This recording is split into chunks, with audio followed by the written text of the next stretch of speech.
we can still be friends. We can still talk about these things. I'm not going to get rid of you because you were an extremist, right? Hassan never said anything that extreme, never ever said anything that extreme, and you burn your entire relationship with him and then started a massive campaign to try and end his streaming career because you said he was extreme. Why the double standard? Could it be that you're the one with more extreme opinions? You support war criminals, you support Israel, you support the state of settler colonialism and apartheid, so much so you went there and decided you wanted to become part of it. You wanted to become a citizen. I am saying that is more extreme than anything Hassan has said. And me and Hassan, of course, we share a lot of beliefs. Obviously, I'm not in his mind. I don't know, everything he said. He said some crazy shit as well. But also, even Klein, you've said some crazy shit. You've said some crazy shit.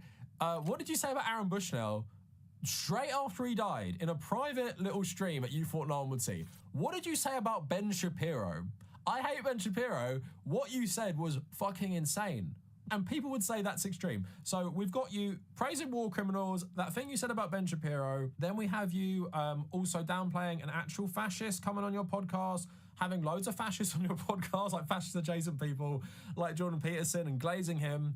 And again, by your own standard, if you said, I used to be more like controversial, right-wing, all that stuff, and I decided that is bad for the internet, so I've decided in recent years I'm going to change and fight extremism, that would be one thing. You saying you are the extremism fighter for many, many years is absolutely, it's fucking bullshit, and you've normalized so much of this. If you're having Jordan Peterson on your podcast followed up by JonTron after he's outed himself as a fascist, and you're normalizing all their views, you've done way more damage to the internet culture than someone like Hassan has. And again, this is all based around one issue. You're now shitting on him for Ukraine, Taiwan, Tibet. You had no problem with that shit. It's because he's gone against Israel, now you care. You bring on people on your podcast who have no problem going to Israel and palling around with Zionist extremists. People who did half a sociology degree and read Wikipedia.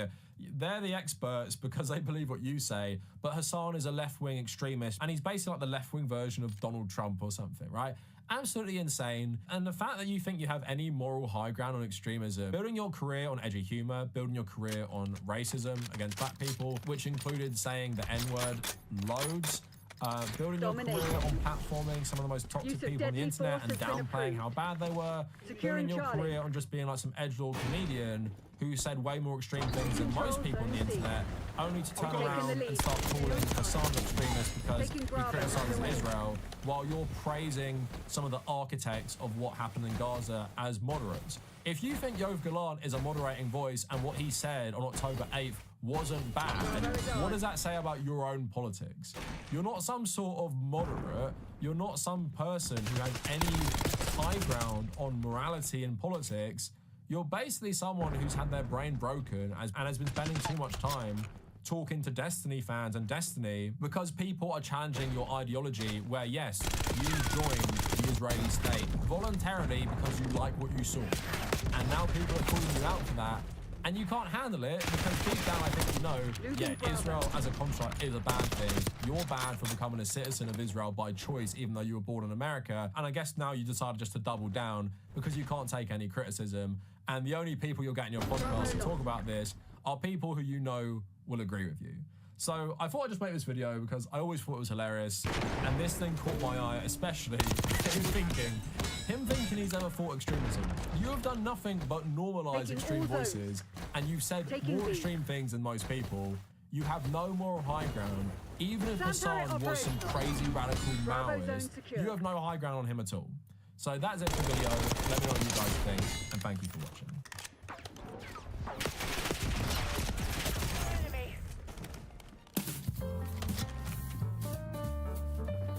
Hey, welcome back to the show, guys. Hey, welcome back to the show, guys. On and on, blah, blah, blah, this and that. We'll be right back. She spit on them. Okay. The CEO of one of the planet's largest health insurance giants was murdered in cold blood on the streets. Hey, Glenn. Hey, you're gonna get me in trouble on YouTube, goddamn you. Hey, man, YouTube's gonna give me one of these. Boom, boom, boom. If you keep up with that. Also, why are you broadcasting from Legoland, man? NBC News found this tidbit that seems to be revealing, the title of which is Brian Thompson's wife, said that threats had been made against United Healthcare CEO before the shooting. She said she didn't have details, but suggested that those threats may have been involved with issues with insurance coverage, meaning presumably that people who thought that they had health insurance coverage and were paying premiums to this health insurance giant ended up being denied coverage. Yeah, I'm not a baby, Glenn. Was unfair. Okay, this is the huge story. This is the huge story of the weekend. Over the weekend? What is it? How do you say it? This is a huge story of the weekend, and it's really... Zoom in for this. United people in the comment section. Has anyone made that joke yet? Losing Bravo. No. Underneath the Facebook page, and I forgive all of you because it's certainly true for myself if I've forgotten that Facebook exists, let alone how it works. But typically after a Facebook posting, and of those 8,400, the vast majority, 5,500, chose this emoji that's basically a laughing emoji. Whoa. People just kind of expressing some sort of glee or happiness about the fact that this person was gunned down. All right, Glenn's doing his little reporter thing. Let me check the comments here. Insurance isn't healthcare. It's often an obstacle to healthcare. Whoa, hey, shut up, man. No, sorry. This company has a 32% denial rate. Highest denial in the industry. That's definitely not good. Actually, that's disgusting. What's this goddamn guy right here saying? #1 cause of bankruptcy. Okay, that's true. Also, disgusting. Stop, man. Hard to feel sorry for a monster that got rich from the death and suffering of hundreds of thousands of people, if not millions. What's this other guy say here? My sympathy to those who are denied health care. 272 likes. Oh man, oh man. Sorry if I'm an idiot on this one. I'm not. Shut up. Hey, but this story's a real rabbit hole. Like, how did the guy know that guy wasn't gonna have security? Did he know? How did he know he's gonna come out the front? I did find an interview with that CEO's a guy who works security for him. He does have security in the past, but that's just kind of the tip of this shit in this story. Check this out right here. To New York originated there, and we've learned tonight that monopoly money and a jacket were found in a backpack believed to belong to the suspect. It was found in New York's Central Park. Police searched a nearby pond for... Okay, monopoly money in the backpack. What do they say in the comments here? The monopoly money was to send a message. Okay, what are people saying on Reddit here? What is this? Whoa, that's a top 1% commenter right there. Boom, boom, boom. Whoa, who comments better than this guy? Nobody. What does he say here? Vague symbols are infinitely better than some dumbass manifesto. A book hitting a table in a library. Right. And why a vet would have that is so that it doesn't disturb, I guess, other animals. Exactly. It's practically silent. Okay, so they're thinking this weapon that might have been used by this guy, he's most commonly used on animals. Is that another symbol? I don't know. Enemy UAV. Seems like it. Okay, this is CNN. This is a CNN video, and all the comments are like this. CNN, how about you report the thousands of American deaths at the hands of insurance companies like United Health? Boom. Hey, CNN. I'm gonna haunt you. I believe the gunman may have written messages on those casings. Officials say the writings found said defend, deny, and depose, which may potentially go to a motive for the shooting. That is a phrase that echoes a book about overall insurance industry denials titled Delay, Deny, Defend, in which author Jay Feinman argues that claims, denials, and litigation have become a business strategy for the insurance industry overall. Okay, this is CNBC, another mainstream news crap. What are people saying in these comments? How about an investigation into your insurance companies while you're at it? Boom. That gets a boom too. Boom. Thank you. Yeah, I don't know. If you got symbols in the backpack and symbols on the bullets themselves, not crazy to think that the weapon itself might be a symbol too. You know? What do I know? But anyway, guys, I have what we call media literacy. You don't have it. You morons don't have it. I have it. You guys don't have it. I have it. So when a big event happens, what you're supposed to do is find the stupidest possible source of commentary on it. That's what I do. Yesterday in Midtown Manhattan, the CEO of the largest health insurer in the country was assassinated. Okay, calm down, man. Figure out what the motive is. The video looks crazy. An assassin walks up, seemingly well planned out, assassinates the CEO. New information has emerged, and the reactions are coming in from the left. Whoa. Hey, let's stop you right there. Check the comments. Okay, even in this weird guy's comments, they're all like this. They're mostly like this. I think Tim, who needs to see this isn't a leftist thing. It is many people on both sides that are tired of this healthcare system. Oh, man. Boom. Oh. Boom. I'm having a hard time. Right. People have very justified hatred towards insurance company CEOs because these executives are responsible for an unfathomable amount of death and suffering. No, they aren't. That is not true. Okay. And this is what really bothers me. Go ahead. These leftists are psychopaths. Boom. Fuck you, Simple. Insurance companies may rip you off. Okay. Insurance companies can leave you high and dry. They better not. Our insurance industry, our healthcare industry is screwed up. Take it no back. question. Okay. But people get sick. Okay? It's a natural part of existence. Okay. If you pay into insurance and expect to have your treatments covered, that I get. But this is not cut and dry to say it is the fault of an insurance company for not treating you when you have a sickness or an illness. Okay. Now perhaps. And people don't like insurance companies. I totally get it. I don't. You got to figure out what you're talking about before you start recording this crap. It's not their fault. Maybe it is. I don't know. Anyway, I got to go bathroom. These people are psychotic. Whoa. This woman said he will be shown the same empathy he showed for others every single day. Okay. Terrifying. We don't know this guy. Right. You know, look. Who? I made the point that, for all we know, right, this guy who only became CEO 3 years ago was like, we've got to change this. We cannot be an industry profiting millions and billions of dollars off of denying claims. Yeah, you might want to look that one up.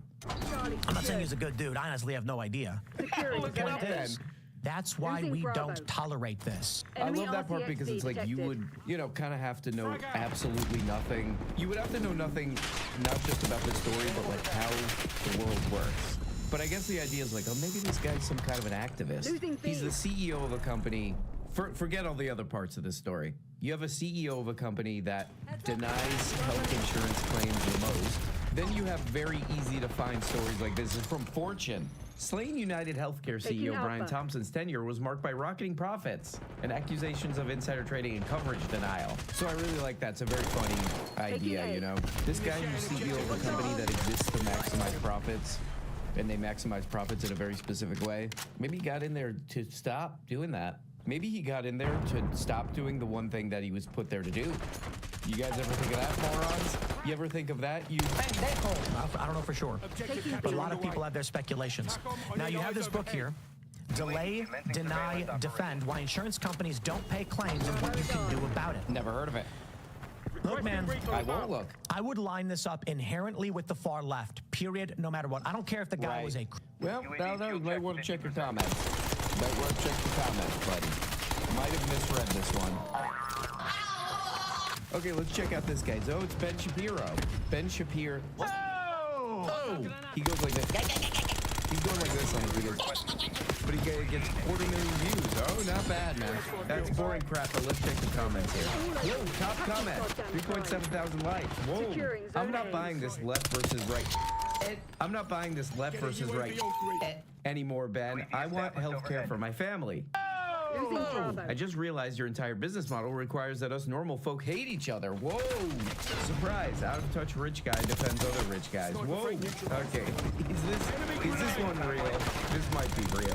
My dad, who was a staunch Republican, would have maybe agreed with you, Ben. But unfortunately, he died from cancer after being denied a treatment that could have saved his life because it was considered, quote, experimental, unquote. Whoa, okay. This isn't a left versus right issue. This is all the comments are like this. This isn't a left versus right issue. It's the working class versus the wealthy, and that's probably why you're trying to pretend it's something it's not. Got a bunch of Marxists in his crap here. I like some people's style of YouTube comment. I like this guy's style. L-take, man. That's an L-take right there. Hey, man, L. I'm glad the comment section noticed the CEO was actually a criminal. L-take, man. Hey, it's an L-take, bro. Okay, I gotta check Cuomo. I gotta check Cuomo. Oh! Cuomo. Oh! I gotta check Chris Cuomo. What is the reaction to this? Calm your ass down. To me, it's the biggest surprise. I get not liking insurance companies. Okay. My family is sideways with one right now. Oh! But these tweets that came out about this. I'll get to them in a second. Don't put them up yet. Don't put them up yet. Don't these people understand? No, they do Won't not. someone in their life, if these are their real names, explain to them? Oh! You are worse than what you oppose. Whoa. Fuck off, asshole. Straight up. When you celebrate murder as a justifiable Chris. end for disagreement over policy. All right, let's see if Chris is getting this. Boom, boom, boom, boom. In the comments. Here we go. Why don't you people...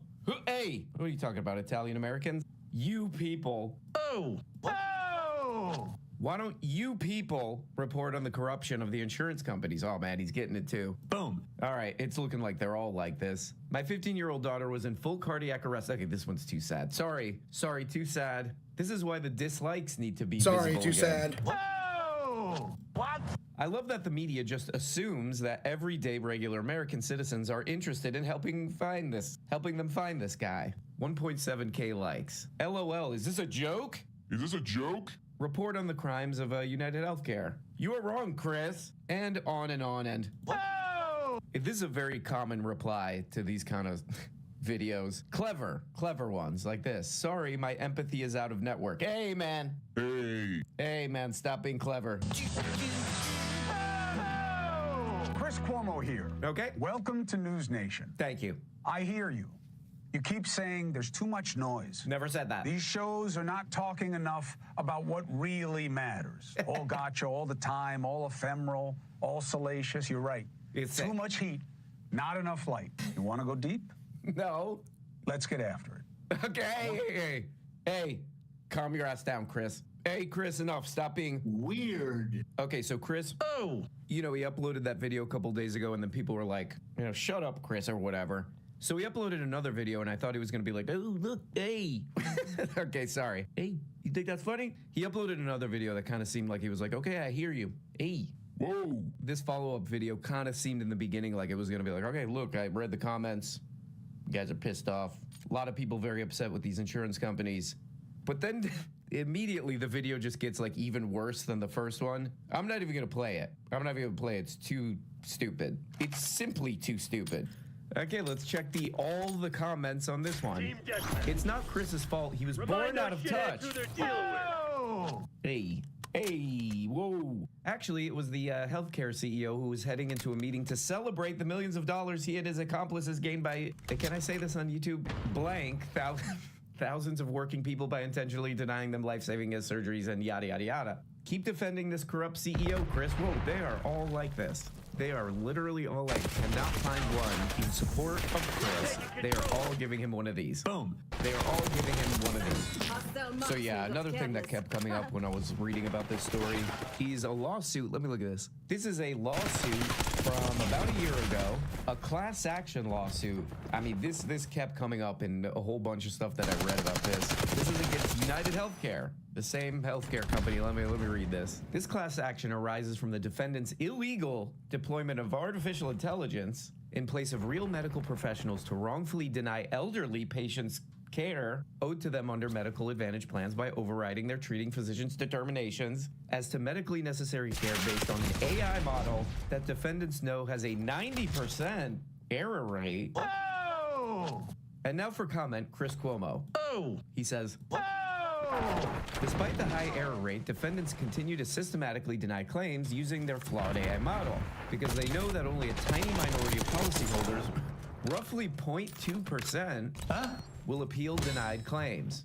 Oh, wow. And the vast majority will either pay out of pocket or forego the remainder of their prescribed post-acute care. Defendants bank on the patient's impaired conditions, lack of knowledge, and lack of resources to appeal the erroneous AI-powered decisions. The fraudulent scheme, while the elderly are prematurely kicked out of care facilities nationwide or forced to deplete family savings to continue receiving necessary medical care, all because an AI model, quote, disagrees, unquote, with their real live doctor's determinations. Oh, man, that's sick. Okay, let's peep this right here. What is this, Forbes?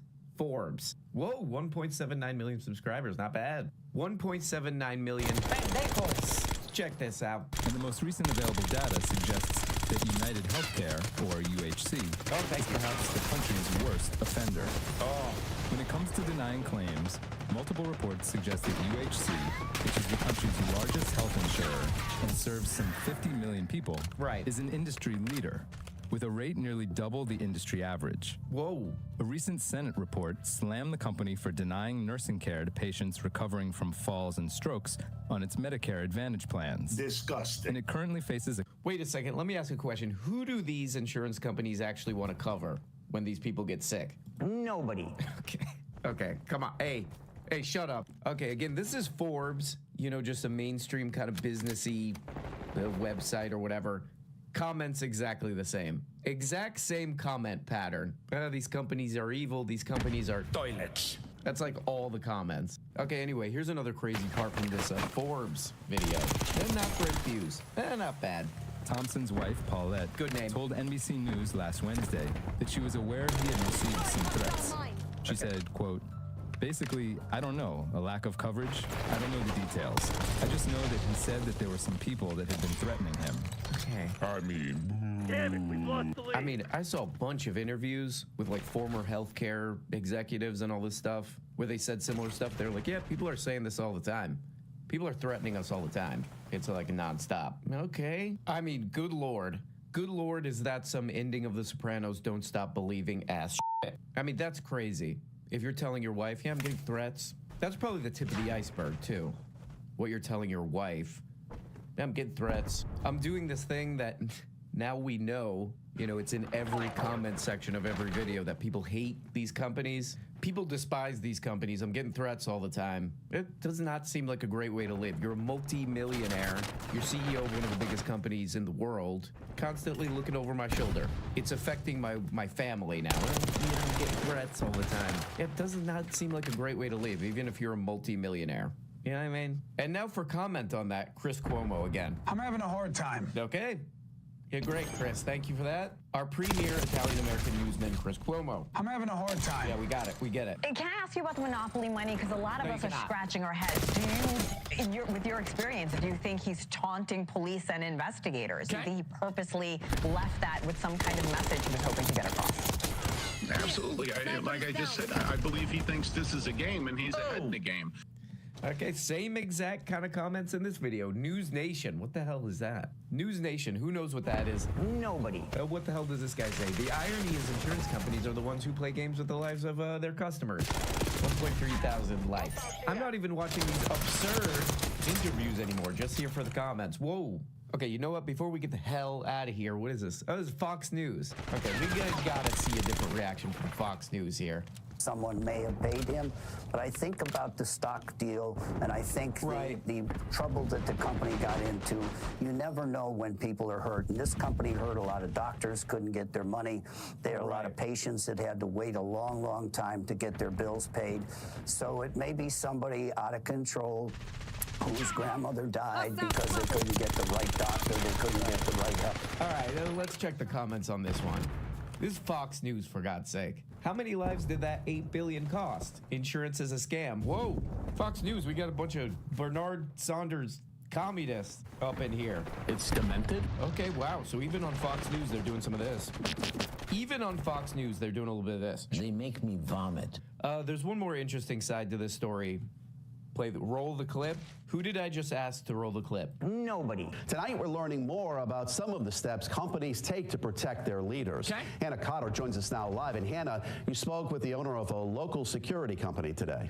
Go ahead, Hannah. Hannah? Mike, former federal agent Steve Cortino owns Discreet Investigative Solutions and often works with high-profile and high-net-worth clients. Right. And it's based on threat level. Right. And the way we do it is, if we're going to protect somebody, we protect them. Meaning, we give them 360-degree protection. I found a whole bunch of interviews like this, but I like this guy. Look, here's the deal. When we protect somebody, we protect them. What does that mean? I don't know. Got it. I thought it sounded cool. Yeah, but there really are a whole bunch of stories like this. You know, little interviews and stuff where they're like, yeah, been getting a lot of calls. Been getting a lot of calls from CEOs of healthcare companies. Want to ramp up their protection. You're a healthcare CEO and you're like, oh man, everyone really, really hates us. Maybe gotta get some security. Maybe better security it up a little bit. It's not looking good. Everyone hates us. And I understand that the Thompsons' homes were actually targeted with a fake bomb last night. Right, as if this family hasn't been through enough, right? They had these bomb threats that were called in at Brian Thompson's home as well as at Paulette Thompson. Okay, this is CNN. Would you be shocked to learn exact same kind of comments? This story has been getting more coverage than United ever provided. Whoa. Hey, enough with the clever comments. One, it could have been a personal choice. He may have not liked living in the bubble, and that's what we call somebody that is in the middle that we are protecting. It's called the bubble. We're around him. Even when he goes to the restroom, we're still right outside the door, you know, that sort of thing. Seems nice. Or United Healthcare chose not to provide security. You know, these healthcare CEOs can't be going to the bathroom alone. Get one of my guys in there, they'll peek under, they'll slide under, you see the little head of the security guy come under. What are you doing in here? You all right? You all right? You all right? You know, we'll do a maneuver called backpacking, where we will get on the back of the CEO while he's going to the bathroom to get full 360 protection. They like it. They love it. They want some more of it. Okay. Anyway, guys, here we go. The biggest story of the past couple days in the internet is going like this. Ooh, guys, it's one of our favorite days of the week. Just kidding. It's not. It's the worst one. Who likes it? Nobody. And on and on. But I hope you guys are having a great day. Talk to you later. Bye-bye. Hi, this is Little Jonathan James, and I'm using voice to text. So this, the real me. That's not me. This, the real me. I assure you that. Anyway, if you want every episode, BTW, you're missing many, many episodes. Subscribe on Patreon. There's a link in the description. Oh, there's a link in there. You can click on that bad boy and get there and get all the goddamn live streams / episodes you be missing. Anyway, I gotta get the hell out of here. Dronny James with another absolute home run. Love you, bye. Lil Dre James, Lil Dre James, Lil Dre James. Voice and text boy, Lil Dre James. Lil Dre James, Lil Dre James. Voice and text boy, Lil Dre James. Lil Dronny James, Lil Dronny James. Voice to text boy, Lil Dronny James. Lil Dronny James, Dronny James. Voice to text boy, Lil Dronny James. Lil Dronny James, Lil Dronny James. To text boy, Lil Dronny James. So as you all know, the United Health CEO was murdered last week. They're the CIA. And they still don't have a name for dude yet, for the one who carried it out. Isn't it Luigi? It's kind of crazy, right? First of all, the NYPD gets like $1 gazillion every year. And they released like 3 or 4 different pictures. And I'm not kidding when I say every single picture I've seen that they say is this guy is a different person. They say, like, this is the guy, this is the guy, this is the guy, this is the guy, and every picture is a different person. So it's like, this literally can't be correct. Because even if one of them is correct, 3 of them are wrong, and you're just like throwing randos under the bus here, right? So I'm gonna do a separate segment in a little bit on some of the updates in the case on the United Health CEO. But Ben Shapiro did a segment talking about this, and wow, did he mess around and find out. Because look, he's Ben Shapiro, right? So he immediately goes into partisan hack mode. What are Republicans supposed to think about this? And what are Republicans supposed to say? I'm going to say the thing that Republicans say. I'm going to be the partisan guy. Partisan hack. Like, this is his whole shtick, right? His whole shtick is the doctrinaire, right-wing, conservative Republican. I'll give you the reaction. Now, here's the problem. He ran headfirst into the concrete wall of the reality that Americans all across this country, regardless of political affiliation, hate our health care system and our health insurance system. They hate it, they hate it, they hate it. It is universal as universal can be in how much they hate it, right? So to him, this is just another day in the office. He thinks, bro, I got this on lock. The title of the video is "The Evil Revolutionary Left Cheers Murder." So I'll play a little bit of the video, but the more important part is the way the audience reacted. We're going to go through some of the comments, and holy cow. Wow, was this a slap in the face to him. And also, by the way, the like to dislike is like, I want to say it's like 80 or 90% dislikes on his own video. Whoa. All right, let's get it. The real question in all of this is how Americans respond. So Taylor Lorenz, we talked about her yesterday. She is a psychotic former reporter for the Washington Post and the New York Times. She's totally insane. She was insane on COVID. She was insane when it came to the supposed predations of people on the right who ought to, she said, be shut out of media and particularly social media. Well, now she is full-scale rallying in favor of the murderer. So she tweeted yesterday on BlueSky, which is a weird left-wing echo chamber form of Twitter. There was a post put out by Blue Cross Blue Shield all about whether it was going to pay for anesthesia under its healthcare coverage. And she then tweeted out, quote, and people wonder why we want these executives dead. So openly cheering the death of Brian Thompson. That wasn't her only post. Somebody put out a statement saying, quote, legislation idea, healthcare executives and their families must be on the cheapest plan their company offers, and they aren't allowed to seek other care. And she wrote in all capital letters, indoors. Then she put out a post that showed a graphic of a happy star, like a star with a happy face and balloons, and the caption CEO down. And she wrote, woke up to see this spam in my group chats. And she said, I am not alone, that other people were doing the same thing. Then she reposted a post from left-wing agitator Ken Klippenstein saying, left-wing agitator. Today we remember the legacy of United Healthcare CEO Brian Thompson. And what exactly was that legacy? The claim denial rates by insurance companies. And of course, it's not just Taylor Lorenz. Socialist Nathan Robinson, a complete useless leech on the ass of society, posted himself, quote, live your life in such a way that people will be sad when you die. That was above a screen cap of the New York Times headline that said, torrent of hate for health insurance industry follows CEO's killing. That piece from the New York Times is all about people who apparently were perfectly fine with the murder of Brian Thompson on the streets of New York City. According to the New York Times, none of this stopped social media commentators from leaping to conclusions and showing a blatant lack of sympathy over the death of a man who was a husband and father of 2 children. He was a husband and father, yeah. Osama bin Laden was a husband and father. There was like universal rejoicing when he died. Like okay, guys, it's like this is all just cheap. This is cheap. Everybody knows it's cheap. Everybody sees through it, which is why his own audience turned on him. The family read one comment underneath the video of the shooting posted online by CNN. Unfortunately, my condolences are out of network. A TikTok user wrote, quote, I'm an ER nurse, and the things I've seen dying patients get denied for by insurance, it makes me physically sick. I just can't feel sympathy for him because of all those patients and their families. And these sorts of messages were incredibly common. He's like making the argument of the other side as he's like, I don't like that. I don't like this. We discussed yesterday a Columbia professor who wrote something very similar. Unfortunately, bubbling under the surface of all this is something very serious, really serious. What is that serious thing? The revolutionary left is creeping into the mainstream. Yesterday we talked about liberals versus the left. Liberals are people who disagree with me on public policy, but aren't in favor of, the murder of their opponents. The left is a different thing. The shooting of Thompson has unleashed a wave of evil from members of the left. Thompson was not a criminal. He wasn't even an advocate of death, the way, for example, abortion or euthanasia advocates. Oh my God. So you get the gist of it. You get the gist of what he's saying. Ben, he absolutely 100% without a doubt was a merchant of death. He has blood on his hands. There are countless people who are dead because of him rejecting claims for profit. Remember, health insurance in this country, it's for profit. So it is an unnecessary, rapacious, for-profit middleman that price gouges you on the front end and does everything it can on the back end to deny you care when you need them most. That's the way the business model works, Ben. This part's not controversial. Everything I've said so far is just straight facts. And facts don't care about your feelings. Well, stop pretending like facts do care about your feelings because you are anti-fact in this rant. Okay, here we go. Look at the replies. His own audience. It's not left or right. It's not black or white. It's rich versus poor. Your true colors are showing. I'm not buying this left versus right shit anymore, Ben. I want healthcare for my family. Not gonna lie, these comments are making me feel patriotic as fuck. Remember, folks, Ben's not out of touch. He knows exactly what he's doing. He has more in common with the CEO than 99% of us. Radical change is not about the left or right.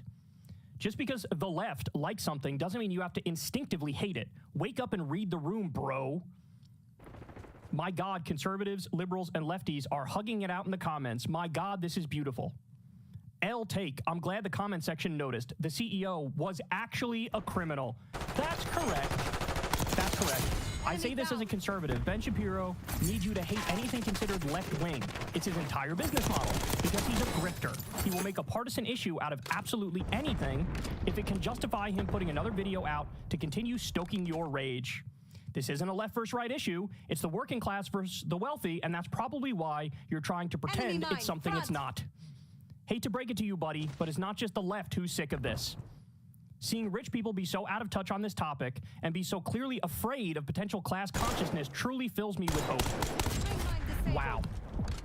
That goes on, bro. That goes on. It is universal. Again, it's like an 80 or 90% dislike rate on this video. Now, Matt Walsh released a similar video. Same goddamn thing. Everybody disagreeing with him in the comments. So look, thank you to the commenters. You are correct. Having said that, I do need to correct them on one thing. I have to do it. The one thing I'm going to correct them on is this. This is a left-wing issue. Because the Republican Party and the right wing generally, right? I'm not talking about you, regular folks. I'm talking about the politicians and the powers that be in the status quo.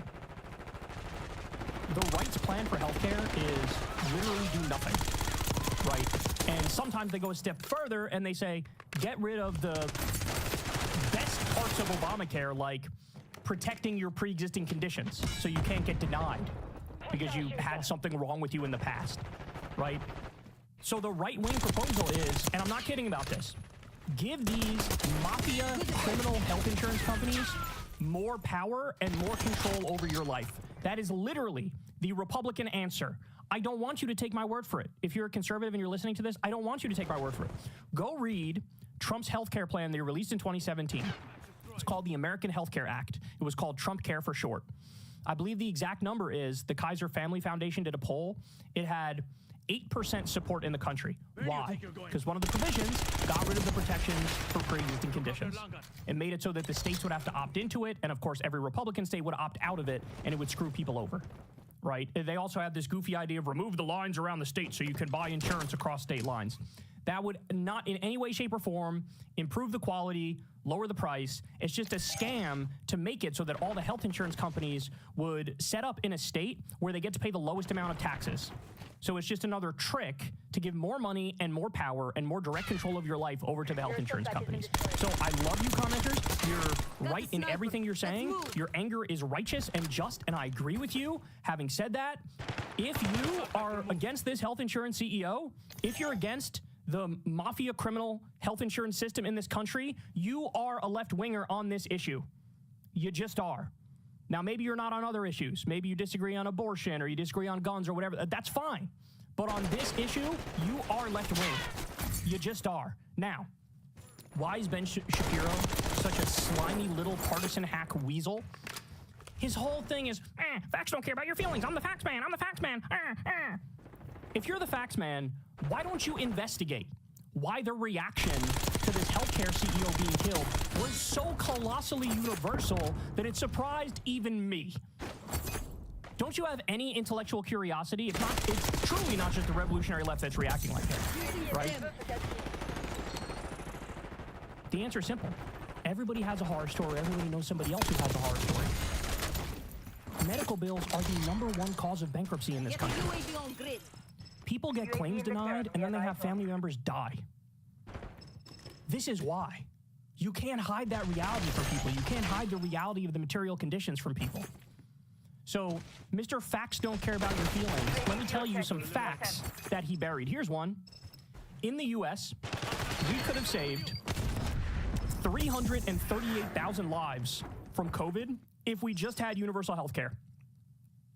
That's it. If we just had universal health care, we could have saved 338,000 lives.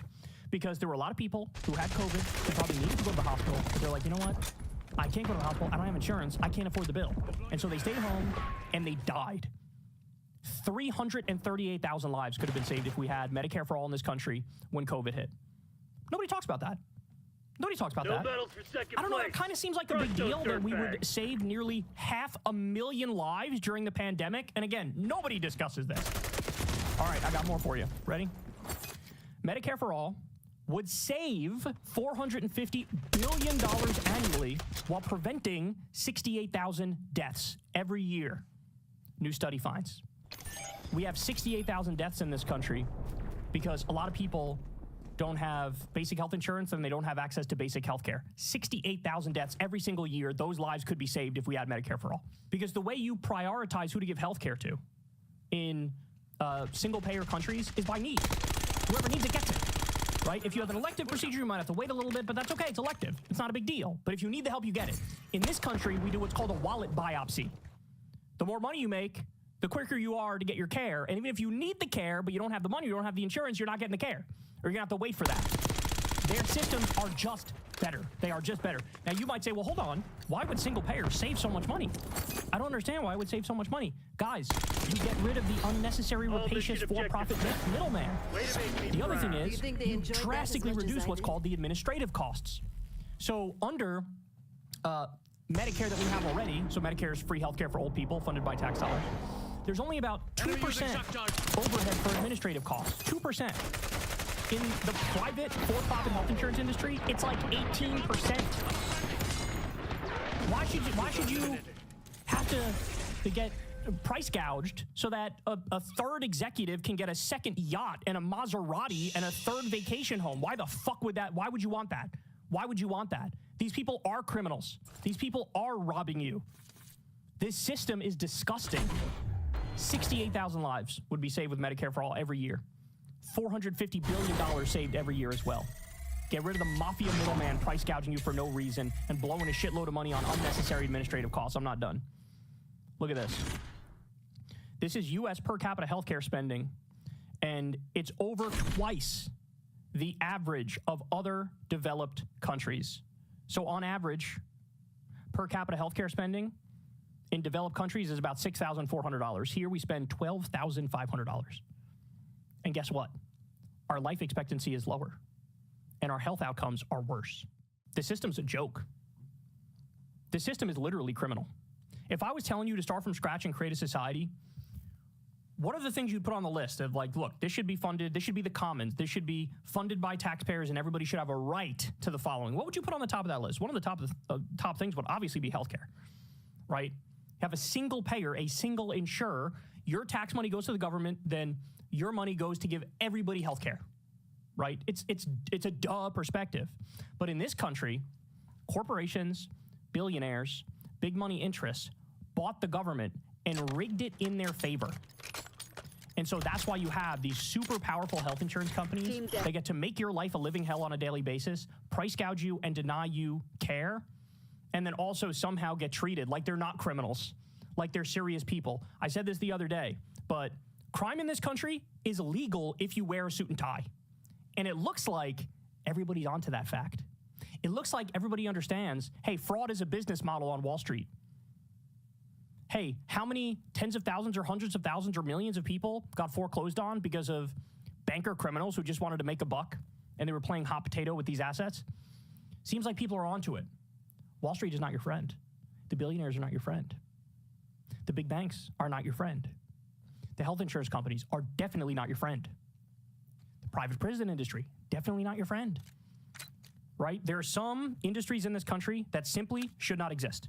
We should not have for-profit capitalist prisons. We should not have for-profit capitalist health insurance. They are a scourge. It's ironic. Didn't he call somebody a leech in this? What did he say? Ken Klippenstein was a leech. Somebody was a leech. Nathan Robinson was a leech or whatever he said. No, the leech is the United Healthcare CEO. The leech is the entire business model of health insurance in this country. The leech is that whole industry, for-profit health insurance, the whole fucking industry. Everybody's got a horror story. Number one cause of bankruptcy. So many people died from having their claims rejected. We're sick of it. We're fucking sick of it.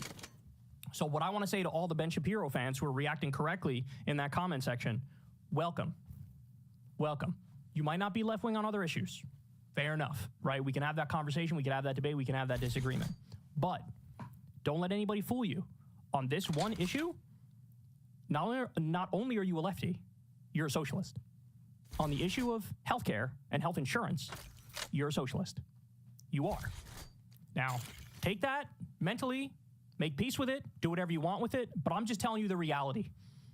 But here's the thing. All these facts I just showed you, all these facts, all the lives that could have been saved during COVID if we had universal health care, all the people that die every year because we don't have universal health care, all the money that would be saved, et cetera. All these things I told you, these are facts, and Mr. Facts Don't Care About Your Feelings has never come within 1,000 miles of telling you any of these things. Ask yourself why that is. Let me tell you the difference between me and Ben Shapiro.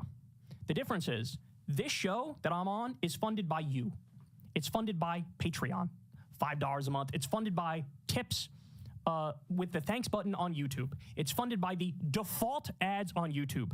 I've never had a conversation with an advertiser. I've never had a conversation with a billionaire. I've never had a conversation with a foreign government. Ben Shapiro cannot say the same. Ben Shapiro, every fucking 5 minutes, stops to jam into shitty ads, right? He's got direct deals. He talks directly to corporations and advertisers and billionaires, probably foreign governments too. He's for sale.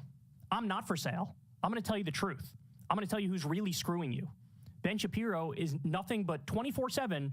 Every problem ever that ever existed is always the fault of some blue-haired college kid who screams on a college campus and wants to ban Milo Yiannopoulos from talking. Every problem is the blue-haired college kid. Every problem is the liberals and the Democrats. This is his whole fucking business model.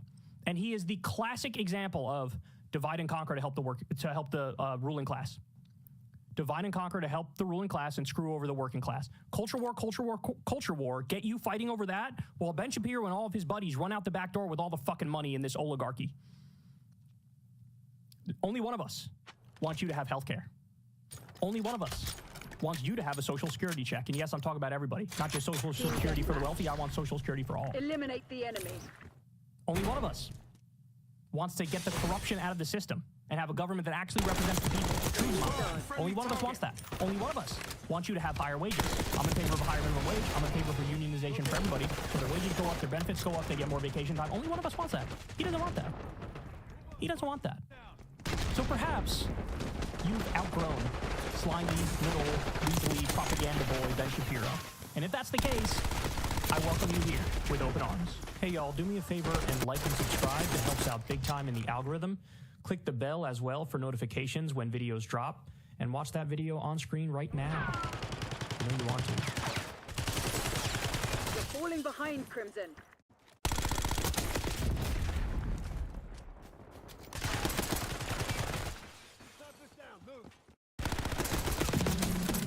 Yes.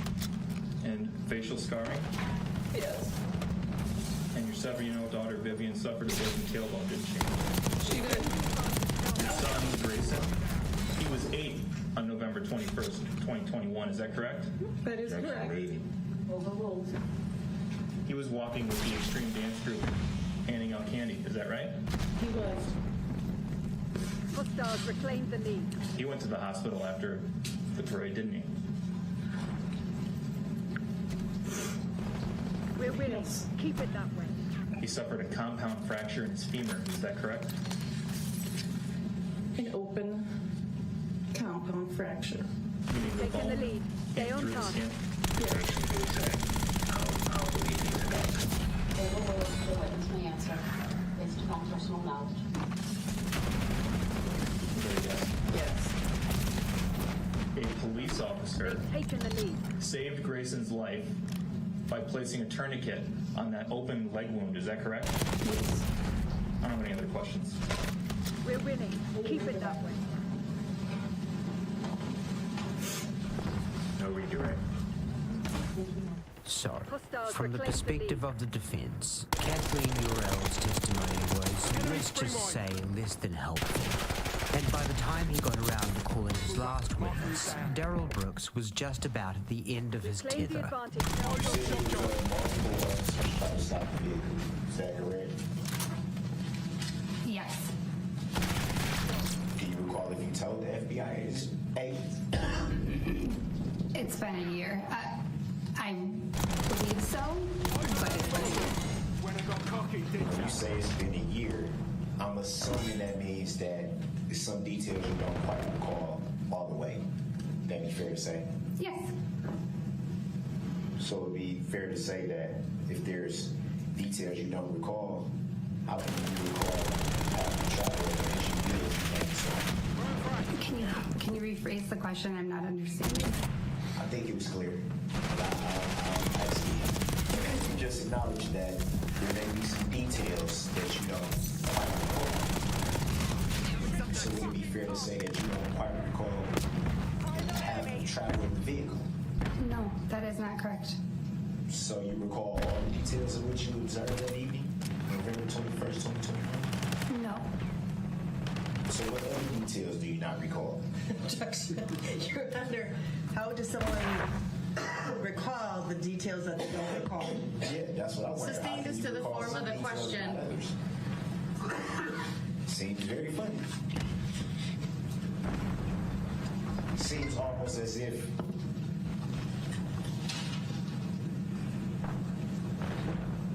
you're recalling what you want to recall and purposely not. Objection. Badgering the witness. Yes, sustained. You do not have to answer that, and you are warned. You may not badger or argue with this witness. Next question. Badger or argue. What do you mean? Next question. What do you mean? Don't intimidate the witness is what I mean. How am I intimidating the witness? Badgering the witness by eye rolling, by pursing your lips, by making facial movements regarding her answers is badgering the witness. Are you kidding me? Ask your next question, or the questioning of this witness will end. Judge? How are you even a judge? All right, you make that down, man. Come on, man. I'm tired of being in the courtroom that has no integrity whatsoever. How can you even call yourself a judge? I need to make a record of some I need to make a record too. You don't When am I going to get a chance to do that? All right, I need to make a record. He's being removed to the other courtroom. He is yelling at me. He's not going to let me make a statement or make the record that I need to make. He hasn't sat down for the better part of 2 hours. All you want. You can hold me in contempt all you want. I'm not holding you in contempt. If it's criminal or civil. So I need to clear the courtroom because I do need to make. What you know is coming. I need him to go to the other courtroom because I do need to put some things on the record. The record should reflect contract between you and I? that Mr. Brooks is criminal, yelling at me. what is the crime? He is. Who makes the claim? And what is I will make the record when we get back. I will step off, but Mr. Brooks, you're being taken to the next Mr. courtroom. Brooks, don't try to address me like that, like we cool. You don't have no integrity. How can you even call yourself a judge? Making typing agreements, being biased, judicial misconduct, trying to steal somebody's. And from there it was time for closing arguments. Lead prosecutor Sue Opper began her presentation by addressing one of Brooks's core contentions, just on the off chance there might be a single juror who wouldn't recognize it to be ridiculous on its face. You've watched these proceedings and you've noticed as we sit at our prosecution table, we don't have a client at our table. But rest assured, we do represent someone. We represent the people of the state of Wisconsin. It's an entity. I can't bring it to the courtroom. People enact laws. People want to feel safe. People have representatives in Madison or Washington, D.C. that set standards, rules that we all are expected to live by. Darrell Brooks does not represent anybody. He does not have a client. Darrell Brooks is the client. Darrell Brooks is the defendant. The state of Wisconsin is the plaintiff. It's really that simple. And it's consistent with any other criminal case you've ever heard about and any other time in any other jurisdiction. It runs the same. Why did this happen? What was he thinking? Why did he do this? Those are things I don't necessarily have to prove to you. His intent, I do have to prove, and I submit without any doubt there's overwhelming evidence that this was an intentional act by Darrell Brooks and an act of utter disregard for human life. He plowed through 68 different people. 68. How can you hit one and keep going? How can you hit two and keep going? How can you hit three and keep going? Didn't faze him a bit. He kept going until he got to the end, and there was no more bodies to hit.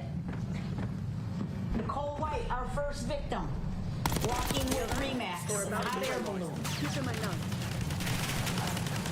Knocks her over, keeps going, runs up and over the backs of Waukesha South Band, hits the green children spectating on the sidewalk, keeps going, runs over Kelly Grabo and her daughter Adelia, walking with Burris Logistics, keeps going, plows plows through the entire extreme dance team just before the 5 points, keeps going. They never stood a chance. Deborah Ramirez and her son Isaac spectating Mission area is ours. on the south side of the street, keeps going. Clears the 5 points area. Hits Jane Kulik square on, causing her to go up on the hood of the car and then fall off and drives over her body.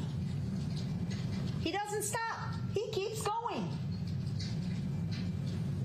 Runs through the kids over by the steaming cup. We heard the parents testify about little Brinley and Kelsey and Owen that were standing there outside the steaming cup.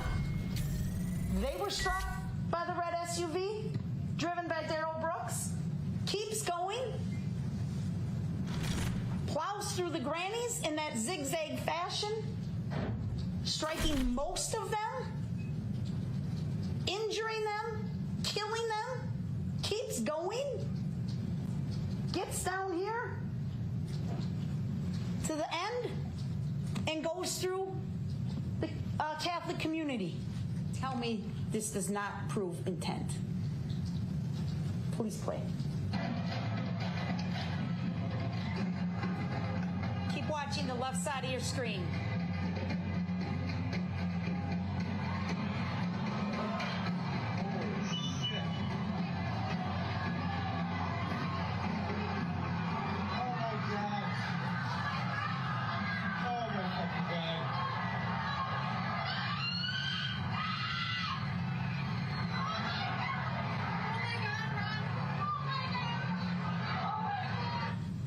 That's intent, folks. No reasonable person is going to come across a group of teenagers playing band instruments, drive over them, and keep going. We asked the court to take time to have you go look at this car in person because it's remarkably amazing that this damage was caused by human beings. That's intent. It's time for Darrell Brooks to stop running. It's time for him to stop lying. It's time for him to be held accountable for his actions. Darrell Brooks cowardly rammed his way through this parade, violently killing and injuring so many people. I ask you to add up the evidence, use the map, 15.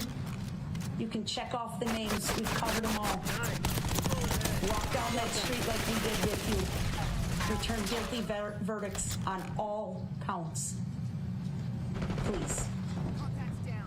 It was mentioned earlier in this video that the only way any jury would acquit a person under these sorts of circumstances would be if they were doing so just for kicks. And it just so happens that was essentially what Darrell Brooks's game plan boiled down to. Rules of procedure. It is my job to make sure there's effective and efficient administration of this trial. So if that's the case, then I should be allowed to tell the jury what they need to know, which is the truth. That they have the power. They have the power to nullify laws. You are absolutely not allowed to tell the jury that. There's a jury instruction that I will have ready to go if you even attempt to raise the issue of jury nullification, sir. You have absolutely no right to raise that. That is clear under the law. I can raise what I want to raise. Jury nullification is a rather interesting topic, and one you're very unlikely to hear raised inside of a courtroom. If you ever find yourself sitting on a jury, no matter the case, it's basically a given that at some point the judge will give you an instruction to the effect of, you should reach your decision based on the law, not what you think the law should be. And the reason the court stressed that you cannot just disregard the facts of a case and return whatever verdict accords to your whims is because you absolutely can. The reason for this is that in a jury trial, the jury's verdict is the end of the line. The outcome can't simply be vetoed by the judge, as this would effectively invalidate the entire system, nor can jurors be punished for faulty or non-existent reasoning. So return for a moment to our example of the cookie theft trial. Except this time, What's up, instead Matt? of putting yourself in the defendant's shoes, Imagine you're sitting in the jury box. Real wild. The prosecution put on a stellar presentation implicating the defendant as the culprit. You got any thoughts on The only it? thing is, Particularly something about the owner of the cookie healthcare store really rubs you the wrong way. Maybe he healthcare, reminds you of a boss you can't stand, or has a smirk that irritates you. It might have come out CEO during the Ninja. trial that his favorite band is Maroon 5. For whatever reason, you just don't like the guy.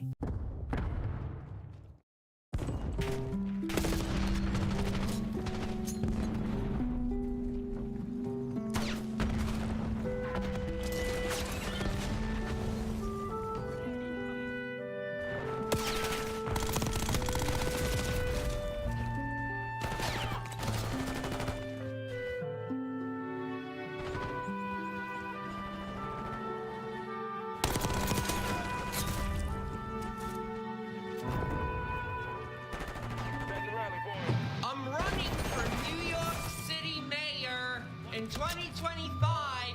Make New York great! Guys, I just did something very stupid. Ow, ow, ow. No. Shit, guys, it's fake. Have a problem with your eyes?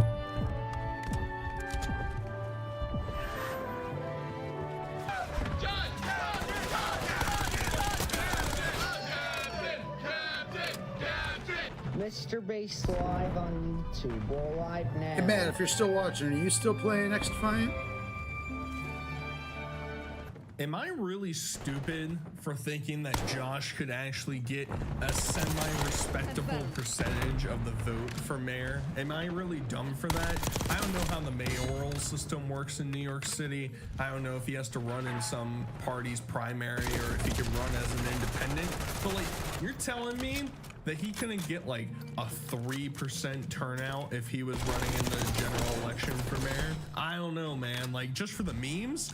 I don't know, like these nuts got 10% vote one time, so like, I don't know, but the whole concept of this video is going over the fact that Joshua Block got a meme coin tattoo on his arm. I mentioned it in the previous video. They basically set up a coin that I can't necessarily say is a rug pull, allegedly, I guess, and there's other things that have been going on. He obviously freaked out in different places, and now he's planning on going to Luxembourg.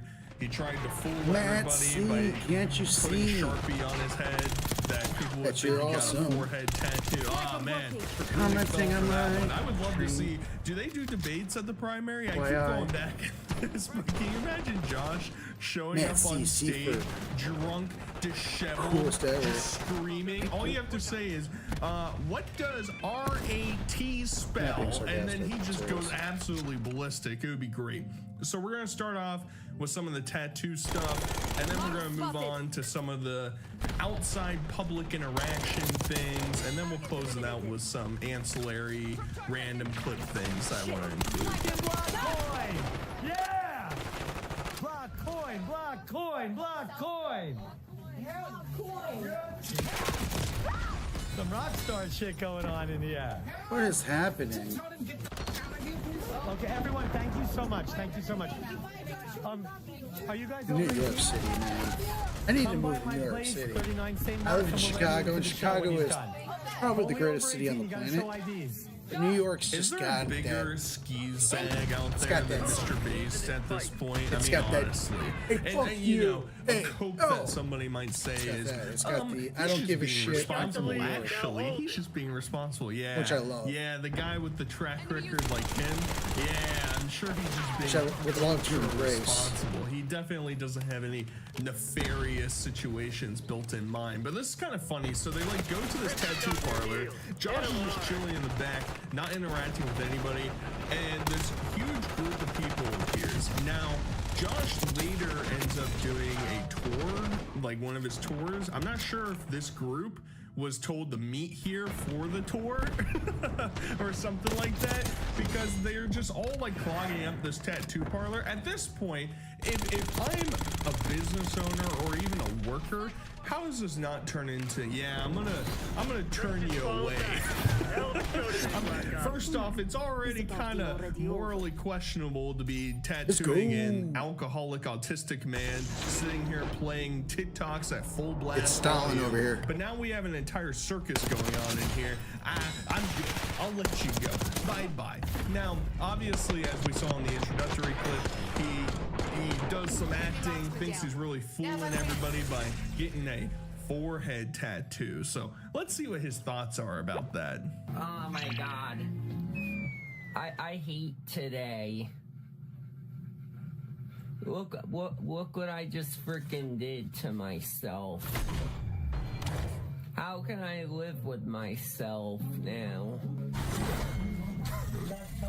And he's just so giddy with himself. There's something about Josh, and like I sort of had this feeling with Only Is Me Blade when he was doing content a lot more, where like, you know, they do things that make you want to dislike them, but then they also are doing things you're like, he's just a goofy little fella. He's just a goofy little dude. Isn't this just kind of goofy and funny? You know, I can laugh at this. I can think this is funny. But then you immediately get sucked back into him jumping onto random people's cars and chasing people down the streets and trying to fight people. I mean, there's just like, I'm pulled in two different directions. So as I mentioned, they consistently recently have been having a bunch of interactions in public, and a lot of it is kind of spurred, in my opinion, by Mr. Bass. I think he's trying to get Josh to go outside of his comfort zone, interact with the fans, you know, build up that audience. You're not going to get the mayoral office without showing how charismatic you are in public. Here, Manhattan? Yeah. Okay, do you know who this gentleman is? Right, where is he? Eliminate your threat. What are you doing? Talking about yeah. Do you know who he is? So unfortunately, Josh's Riz power is almost zero. It's in the gutter. We're trying to get him to talk to some beautiful Bronx babes or whatever. I don't know anything about New York City, so I can't even contribute that well. And Josh, like the typical alpha male he is, what are you doing? Talk to women? I ain't doing any of that. All I do is drink and get tattoos. That's my entire lifestyle, buddy. All right, don't try and go outside of my comfort zone and try and do something else. Now, fortunately for us, Josh might not have the Riz, but we all know Mr. Bass has the Riz. Obviously, I mean, look at his history, guys. Now, if that isn't hashtag WRiz, then I don't know what is. See, I watched the video with Josh listening to young hip culture talk, and I'm like, I can do that. I know my brain is kind of malfunctioning. You're sitting there thinking that I've absolutely lost my mind, and you're correct.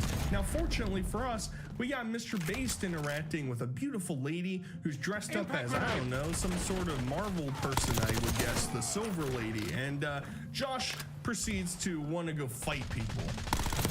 Oh, it's on now!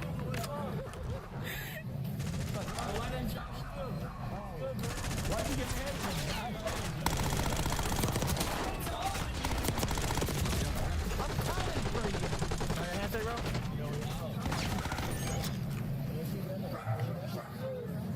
I'm gonna take that beer bottle and cross them. No thanks. You guys are lucky we got to make music. Next time, let's go. Let's go. So Josh at first was ready to fight a crippled person coming across the street, and then he deviates his attention to the skateboardist, you know, just gliding his way past. And then Josh says, I need a weapon. You know, he's Master Chief up in this bitch. He needs to get a beer bottle and smash somebody over the head with it. He's ready to go to jail.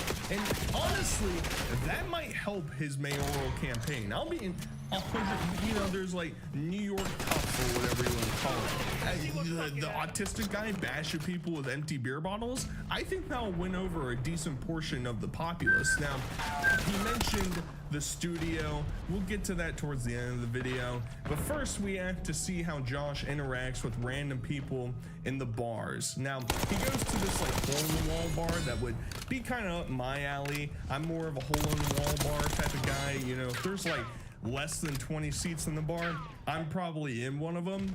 That's my prerogative. But he's interacting with the locals. They're getting I kind drink of at annoyed home by him, and we'll see why. Where it's safe. Like, Mr. Block, if you don't give, you want to get a picture with this guy or no? They can, this guy can. Hold on. If you know, if you need to escort, you need a lawyer to get like all broken 2 days and somebody does this. Where are you going? I don't have a trip plane yet. Do you have your passport? I do. So then what's the problem? I mean, someone gonna steal it from you? No, like, I'm just worried if I'm, like, going on a trip in, like, 2 days. So you have your passport.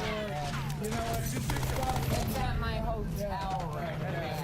Yeah, you're ready to fear for nothing. And in all honesty, this is kind of the interaction that you expect whenever you're hanging out in the bar. The older drunk dude trying to get into everybody's conversations, trying to give some sage advice that he clearly did not follow in his life, and he's going to push it on to Josh. And at the same time, I haven't heard from Don Bertucci in a while. Maybe Don Bertucci is pulling off a major heist. We can only hope. But the amount of time that Josh spends going over and over and over again about how his passport's going to get taken, everybody's trying to fight him, he's eating his hand, he's running for mayor. I mean, it's also tiresome. However, I will give some credit where credit's due. A bunch of drunk patrons in a bar might be the best audience you could have for that conversation, because as we've seen in previous videos, Mr. Bass is starting to get a bit fed up with the antics that Josh has been pulling inside of his apartment. So maybe if Josh, sort of ingratiates himself with a more drunk culture, more locals in a bar, maybe he can figure that out a little bit better. What I'll never understand is how somebody can ride public transit in New York City or in any major city and have to deal with shit like this upcoming clip.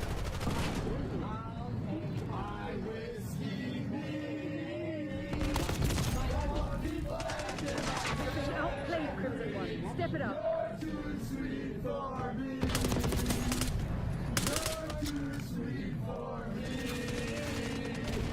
And now he has his own cult following. Obviously, he's going up on the charts, #1 in New York City's Mr. Bass department. So that's a pretty good statistic that you and I could never get, obviously. And maybe I'm just like a grouch. I'm the Grinch. I can't deal with happiness that other people have. But I think it's less so on Josh, and it's more so on the weird Zoomer people that want to interact with Josh and want to follow with him and want to mess with him, because it just doesn't compute in my brain.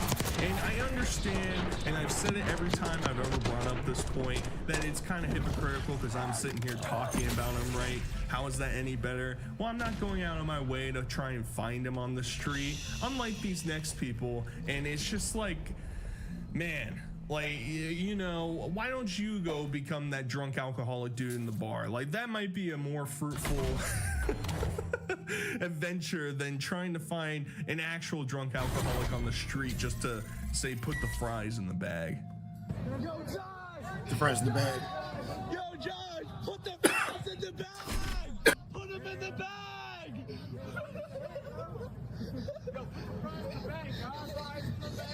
Paycheck to paycheck! I don't get paid enough for this shit. Are you from Brownsville? Don't make me, okay? I might lose my temper. And this is what I think is so funny about Josh. I might lose my temper as he's eating his hand and running around in circles in public. I mean, how do you not just have a teensy bit inside you ooh, that's funny. This is comedy right here. And part of my issue with all the people, going out of their ways, it's the unoriginality. Yes, I understand that saying put the fries in the bag is, a sleeper agent code that makes Josh lose his mind. I get that. But you from Brownsville? You want to have a drinky poo? Come on, let's build some originality. Create your own character in this universe, right?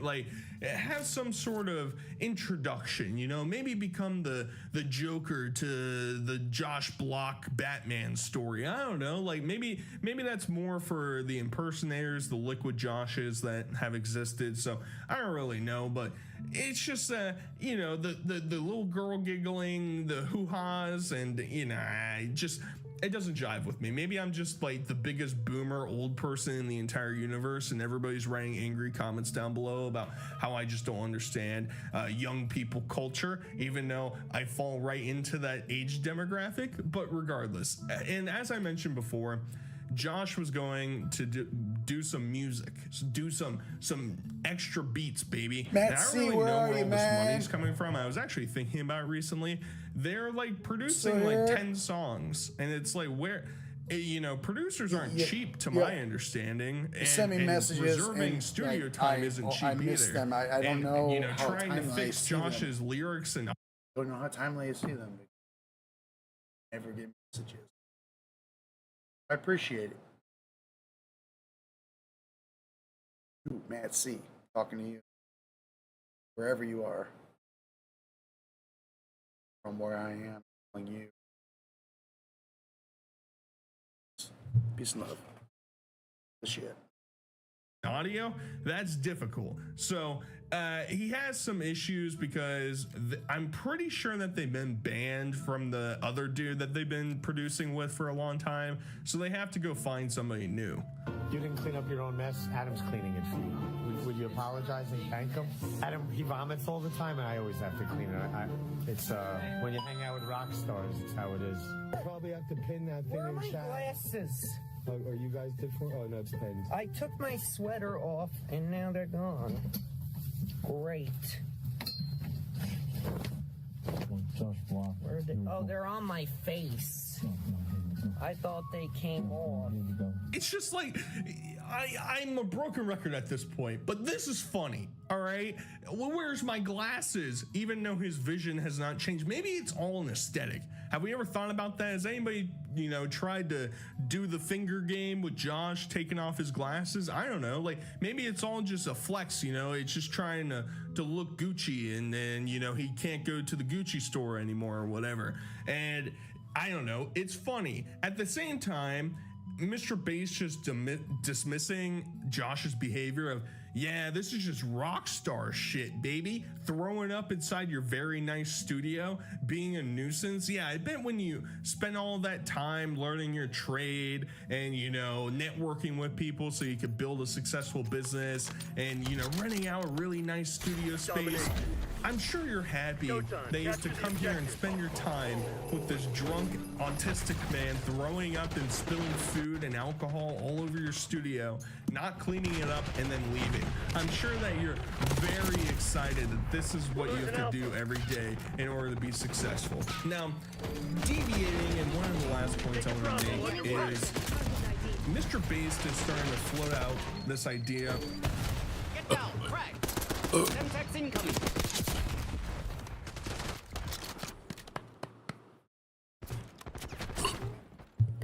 That maybe another meme coin might be coming down the pipeline, baby.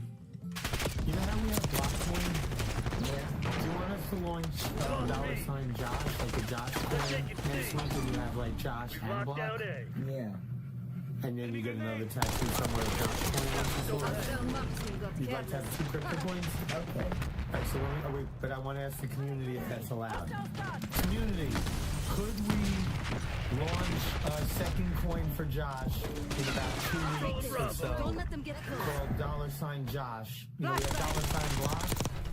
And would it help everybody? $sign Josh. Matt C is Matt Cash. C for cash money, bitch. RCFD rolling out. And like, we'll turn it on live so everyone can be together. Like, we won't, or we'll just finish forming it and we'll go live and we'll tell you where to find it.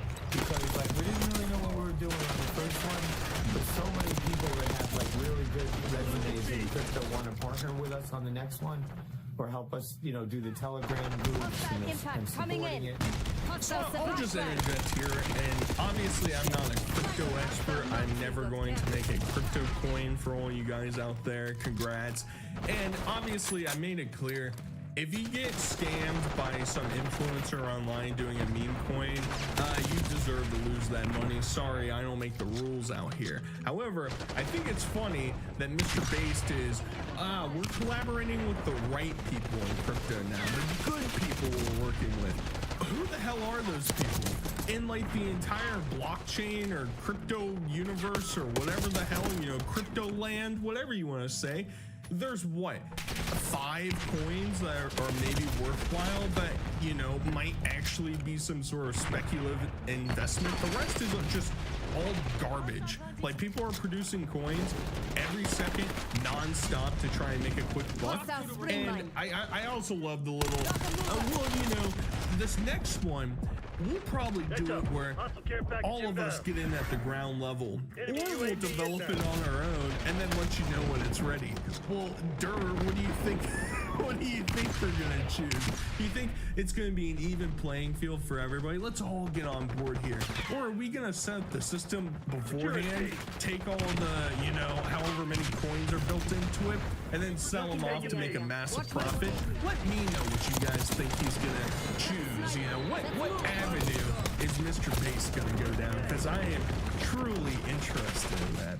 Either way, guys, I hope you enjoyed. Until next time, I'll talk to you guys later. Peace.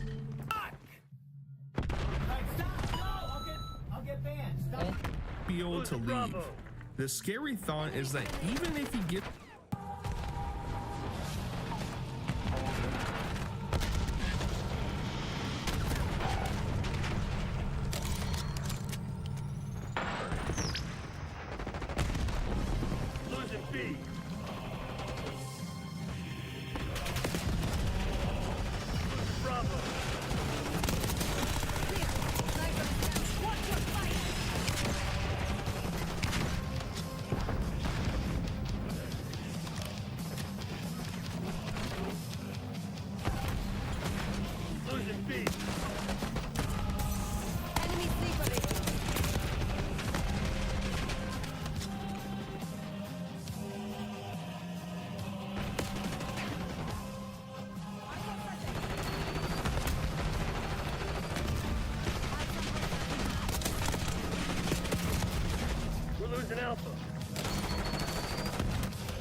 Incoming frag.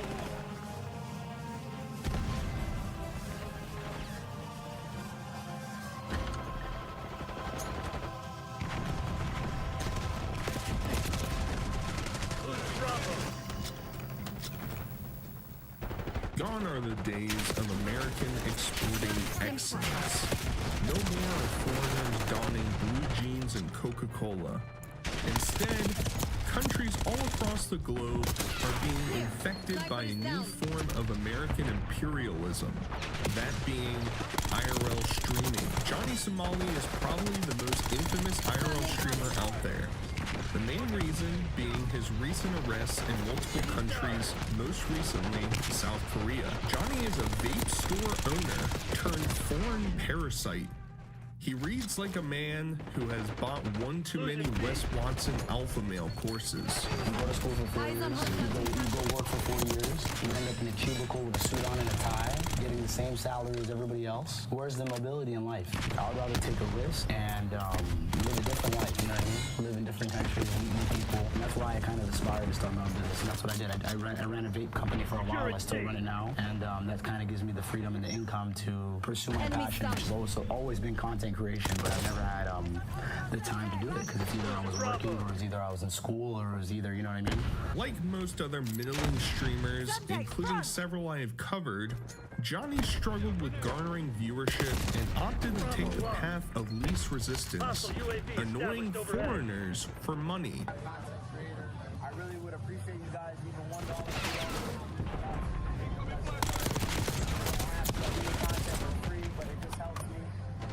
Get a UAV on grid. I spent $100 making content. I don't make anything from it.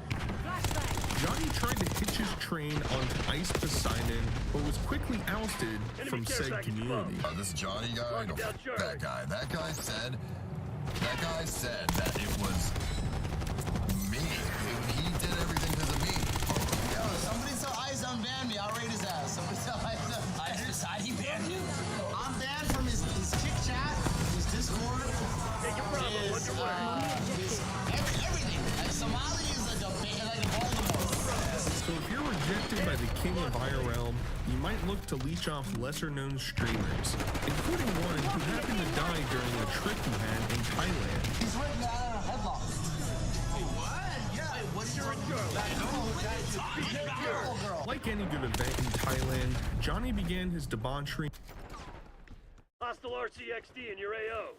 Do you guys believe in things happening for a reason?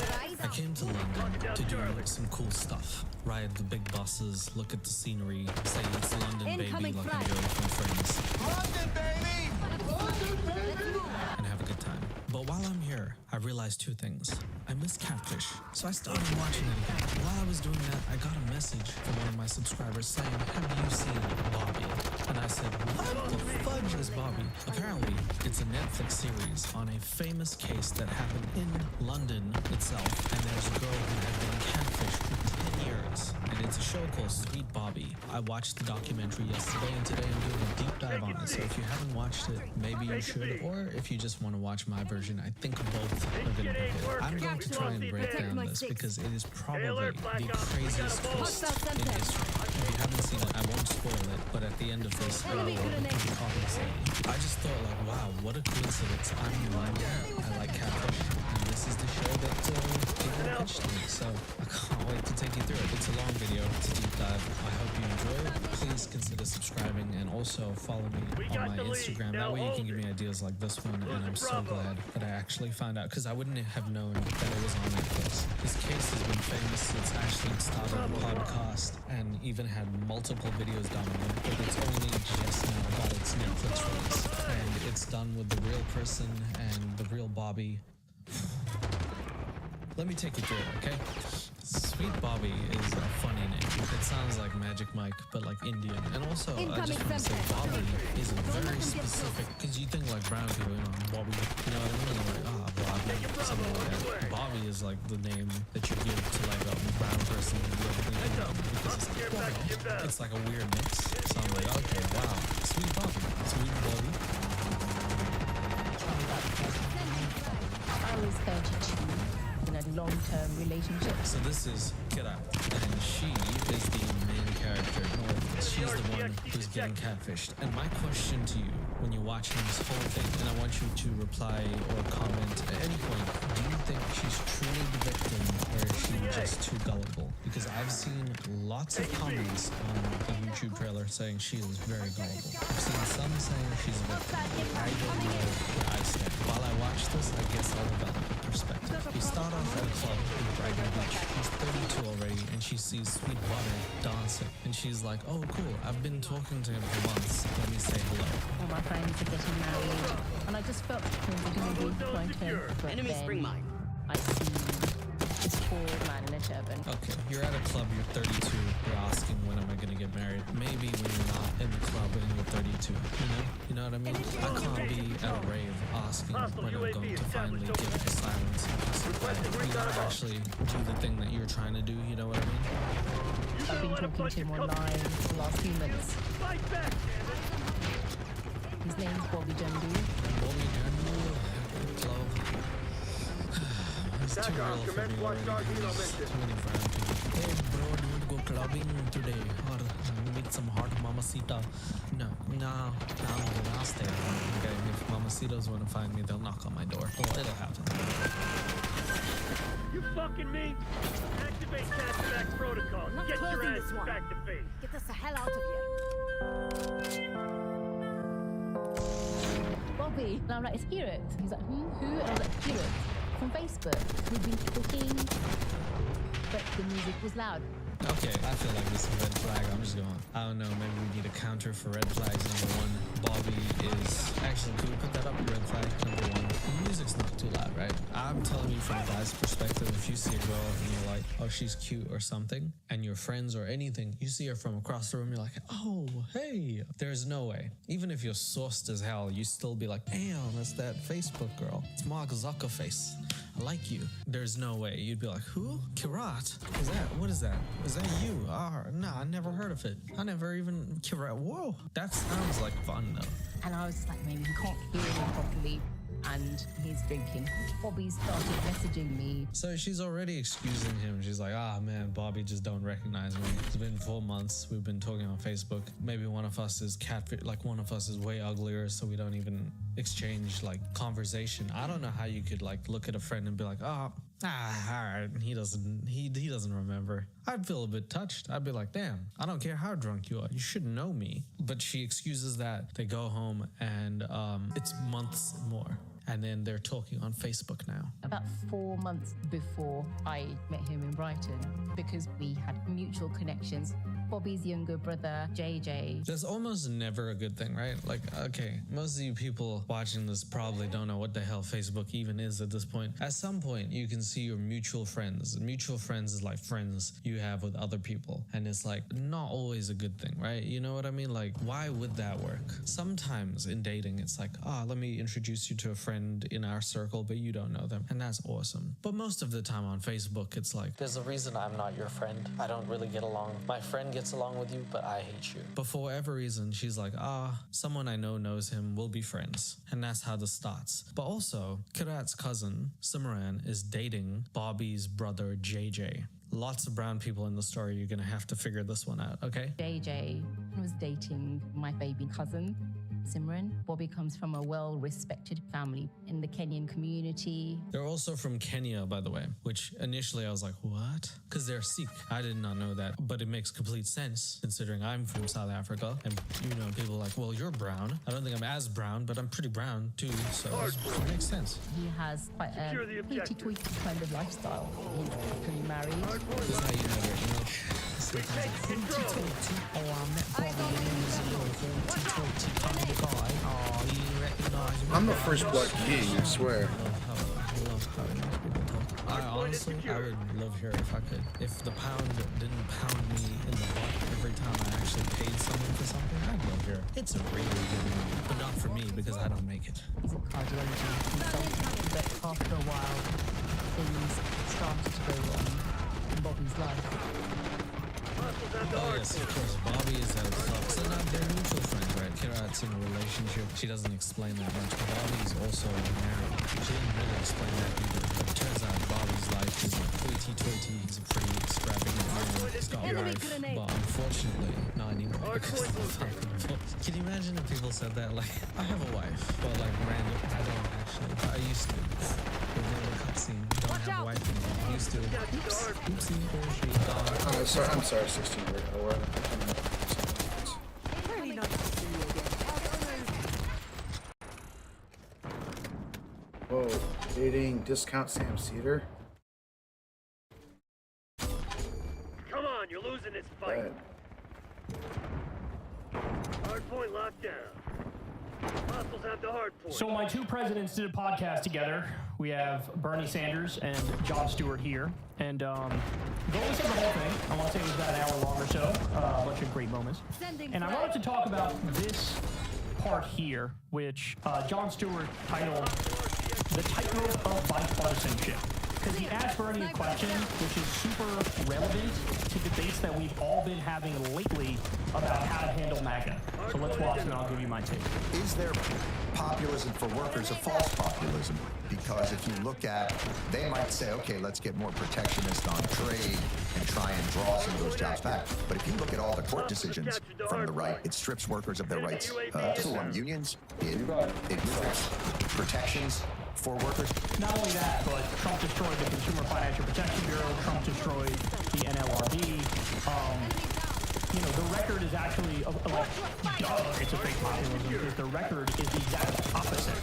We outsourced 200,000 jobs under his presidency when he campaigned as the anti-outsourcing guy. So Duh, on that point. Here we go. That they're proffering, or things in it you like? There will be, some things that Trump said, some things that Elon Musk said, some things that Robert Kennedy said that make sense. But overall, I think it's very clear.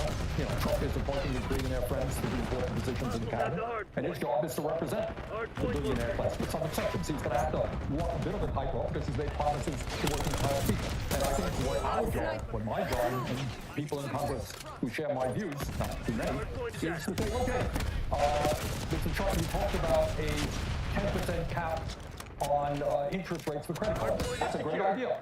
Well, you know what, John? I'm going to introduce that legislation. Let's see how far it goes. For years now, I have understood, as most Americans have, that the defense budget is bloated, that many of the major defense contractors engage in fraud and waste. Massive cost overruns. I have legislation to cut military spending by 10%. Recently, you may have noticed Elon Musk came out and said, you know what? We should be cutting military spending. How many Republicans will go along? So when they say good things and appropriate things, I think we should work with them. How do you walk that tightrope? Because what I find is there is a gag reflex from, and I think both parties have it, a gag reflex on Robert Kennedy says, ultra-processed foods are killing Americans. And I'm like, yeah, god awful. That's got to change. But if you were to say that, boy, are you just dogpiled. How can you agree with Robert Kennedy Jr. on anything? He's this and that. Elon Musk says we've got waste and inefficiency in the government. We're like, yeah, we've been yelling about that for years. And as soon as you do that, how can you? How dare you? It's really interesting. John, that is exactly what the challenge is. I'm holding a hearing as of today and for the next month. I am chairman of the Health Education Labor Committee. You know what I'm holding a hearing on tomorrow? To demand to know why the commissioner of the FDA has not, in fact, at least gone forward with strong labels to warn the American people about the nature of the food that they are eating, which is leading to obesity, which is leading to diabetes. We have been absolutely irresponsible. Kennedy is right on that issue. Your point is anyone takes fluoride out of water, that's a disaster for my mind, plus many of the other crazy things he says. So you're saying, how do you walk that line? Well, that's exactly what we are trying to figure out right now. So, the Bernie strategy here, which we've discussed in the past, is, I would describe it as calling the bluff, right? I'm convinced none of the decent things they say, they're not going to do it. And the reason I say that is the best predictor of future action is past action. And in the first term, Trump did the opposite of all of these things that they're referencing, right? So, now, I don't know, maybe Bernie has a slight disagreement with me there, and he thinks, well, maybe they'll actually do some of these things. Maybe he believes that. If he believes that, I would say that's naive. There's no way Donald Trump is going to cap credit card interest rates at 10%. No way. Not happening. Not in a million years. There's no way Trump and the Republicans are going to cut the military budget. No way. Not in a million years. They take a colossal amount of money from the military-industrial complex. Last time Trump was in office, he increased the military budget every year. This time it's going to be the exact same thing, right? So, if Bernie agrees with me that they're not going to do it, which he may or may not, he's trying to call their bluff. What he's trying to do is say, yes, let's cap credit card interest rates at 10%, or let's cut the Pentagon, and then when they don't do it, he'll go, oh, what happened? I thought you guys were serious. I thought you actually wanted to fix these problems. It turns out you didn't. You're hypocrites. He thought they were serious? That's his first mistake. I think that's what his mindset is, right? Again, there's a small chance he thinks maybe they will do some of these things, in which case, great, to fix it for the American people. I don't care who does it as long as we fix stuff for the American people. Now, as I said, I'm convinced they're definitely not going to do it. But here's the thing, and here's why I disagree with Bernie and Jon Stewart on this. They're full of shit. They're full of shit. And I would say there's a 99.9% chance they're not going to do any of the decent things. And so I would much rather have an oppositional outlook from the jump. I would much rather have Bernie Sanders out there taunting them, goading them, shaming them, and telling them, bitch, I know you're not going to cut the Pentagon. I know you're not going to do a 10% cap on credit card interest rate. I know you're not going to do that. This isn't a close one. This isn't hard to figure out. This is the most straightforward thing I've ever seen. And put me on the record right now. They are not going to do those things. And then when they still don't do those things, I will be beating the same drum and exposing to everybody from the jump that you're fake populists, you're not serious about helping the American people, you believe in oligarchy, and we're gonna crush you. We're gonna oppose you every step of the way because you're not gonna do any of the good things you say, and you're gonna be all in on all the bad things that you say. right? And so that's the approach I take now. I will say this. In 2016, I think this strategy from Bernie made perfect sense. In 2016, it made sense because, you know, Trump, for example, was hammering NAFTA and saying, I don't want to do the TPP and fighting outsourcing. And if you're Bernie in that scenario, in 2016, you go, okay, maybe he does mean it. He doesn't have a track record of being in office before. We can take him at his word right now. So yes, in 2016, take the decent things he says and actually try to get those things through. But it's just that this time around, I don't want anybody to be fooled for a second that maybe these people are true populists when we already know they're fake populists. You understand what I'm saying? Now again, it's a little different since he's in the Senate, he's in the belly of the beast. There's actually, like, he gets to actually propose a bill that says cap credit card interest rates at 10%. So I'm a little more kind to that outlook than perhaps I should be, but I would rather see the oppositional outlook from the jump because they're never going to do these things. Now look, even on RFK, the problem with the RFK thing is he's fucking wrong about everything, right? Like, he's just wrong. Okay, don't take my word for it. Anytime you hear a claim that sounds, I don't know if that's true, look it up when RFK talks. And without fail, you will find it's bullshit. It's bullshit. The guy's a fucking anti-vaxxer. Okay? Like, all the evidence is on the other side of that issue. So I don't, like, he's a raw milk enthusiast at a time when bird flu is spreading around, and he's against pasteurization. Pasteurization is just heating up the milk to get rid of the pathogens. That's it. Kill the pathogens by heating it up. This guy's a raw milk enthusiast. So in other words, he believes in junk science, right? He's one of these alternative medicine freaks. And alternative medicine, those are the actual scam artists, right? My problem with Big Pharma is not that the medicines don't work. The medicines do work. My problem with Big Pharma is the price gouging. That's my problem with it. So it's a totally different problem from RFK, who thinks that Bill Gates is putting whatever fucking microchips in vaccines and the vaccine is killing you, whatever the fuck variety of anti-vax nonsense he believes. He got 83 people killed in Samoa with his anti-vax nonsense. So I guess my point is, I don't want to give people the misimpression that these people are going to do anything good and are serious. Even the idea of Doge, Crystal makes this point. The whole idea of Doge, the Department of Government Efficiency, is let's hand over the federal budget to the richest man in the world, this oligarch. Also, they say they want to cut the Pentagon. Elon Musk is one of the top subcontractors of the Pentagon. He gets subsidized like a motherfucker. If you want to cut anything, bitch, your shit should be first on the chopping block. And of course he's not going to do that. They're going to plunder. They're going to loot the treasury. That's what they're going to do. They're going to try to cut every program for working people, for regular Americans, destroy the social safety net, and give themselves more tax breaks, give themselves more subsidies. So we need to be on to this con from the beginning. Again, this is not 2016. None of this is up in the air. It's not a question mark as to how are they going to proceed? What are they going to do moving forward? And even in the idea of getting rid of waste and inefficiency in the government, even that's fucking nonsense. When they say that, what they mean is let's just cut massive amounts from like Medicare and Medicaid and pretend like we're cutting waste, but in reality they're actually cutting healthcare for poor people and elderly people. So let's not give them the benefit of the doubt. And the optical win of, Bernie Sanders agrees with Doge. That's the thing, like, that's what the media is going to take out of this. All the headlines. Bernie Sanders agrees with Elon Musk. Jon Stewart agrees with Elon Musk. And I know what they're trying to do. I know they're being nuanced. I know they're saying on these specific issues where in theory they say something properly and they say something right. But they don't fucking mean it and they're not going to do it. So say that instead. Say that instead. And if anything, you might even have a better chance to up that 0.1% chance they'll do a decent thing. Maybe you up it to 3% just by pissing them off and saying, I guarantee you, you won't do this, bitch. And then just to prove you wrong, there's a 3% chance they do it.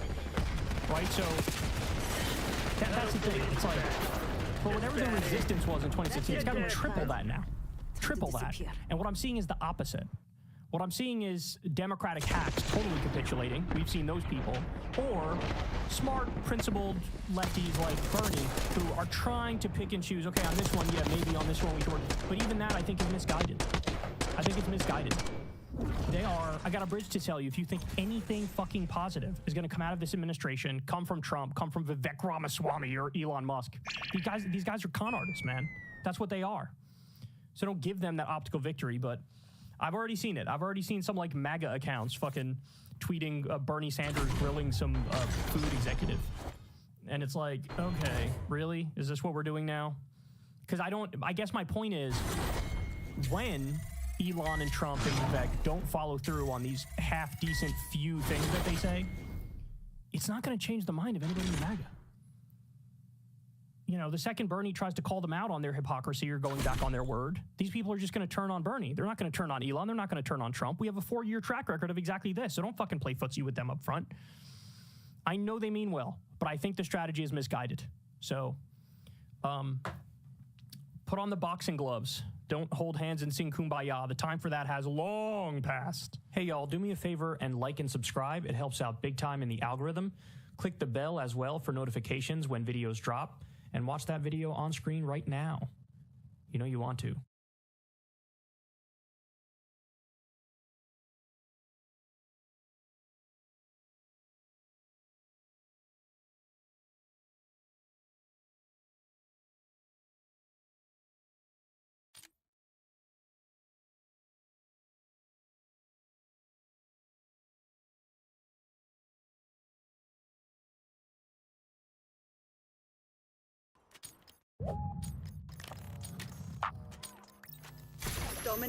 Something is happening in this country that I did not think was even possible. Americans are waking up and finally becoming class conscious. And the propaganda that once suppressed this awakening for years and kept them in line has failed at a critical point in time. Now, to show you what I mean, we're going to talk about conservative commentator Ben Shapiro and the way that he discussed the assassination of the United Health CEO, Brian Thompson. Now, he did his usual bootlicking because that's what he's paid to do. But he tried to make this a left versus right thing, and as you're going to see, his audience was not buying it.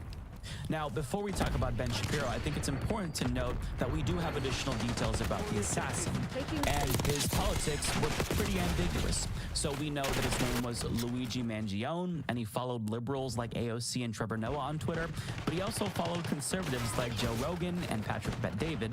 Now, he retweeted right-wing billionaires like Peter Thiel, but I mean, politics aside, he has a photo of an X-ray in his Twitter banner, and apparently had books about back pain in his Goodreads, and reportedly had a lot of medical issues in that regard. And in an Amazon review that he posted, he said that he thought violence was necessary to survive. So his politics can't fit neatly in one package. Like most Americans, his politics are kind of all over the place. But presumably, he had a bad experience with the U.S. healthcare system after suffering a medical issue and was radicalized by it as a result. It's really weird but that, I mean, I live in America, obviously. But my politics are all over the place. I can tell you politics. I'm a leftist. I'm against fascism, 1,000%. More than 1,000%. I'm a knee-jerk anti-fascist.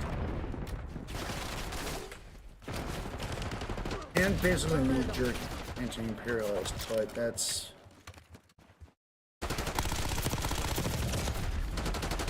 It's up for interpretation with most people, but whatever, I don't even give a shit. Let's go ahead and say it. Like, I think the Chinese Communist Party is going to save us.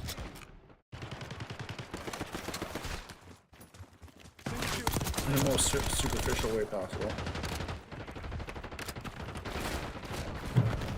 He took things so much further than others have who have suffered the same fate.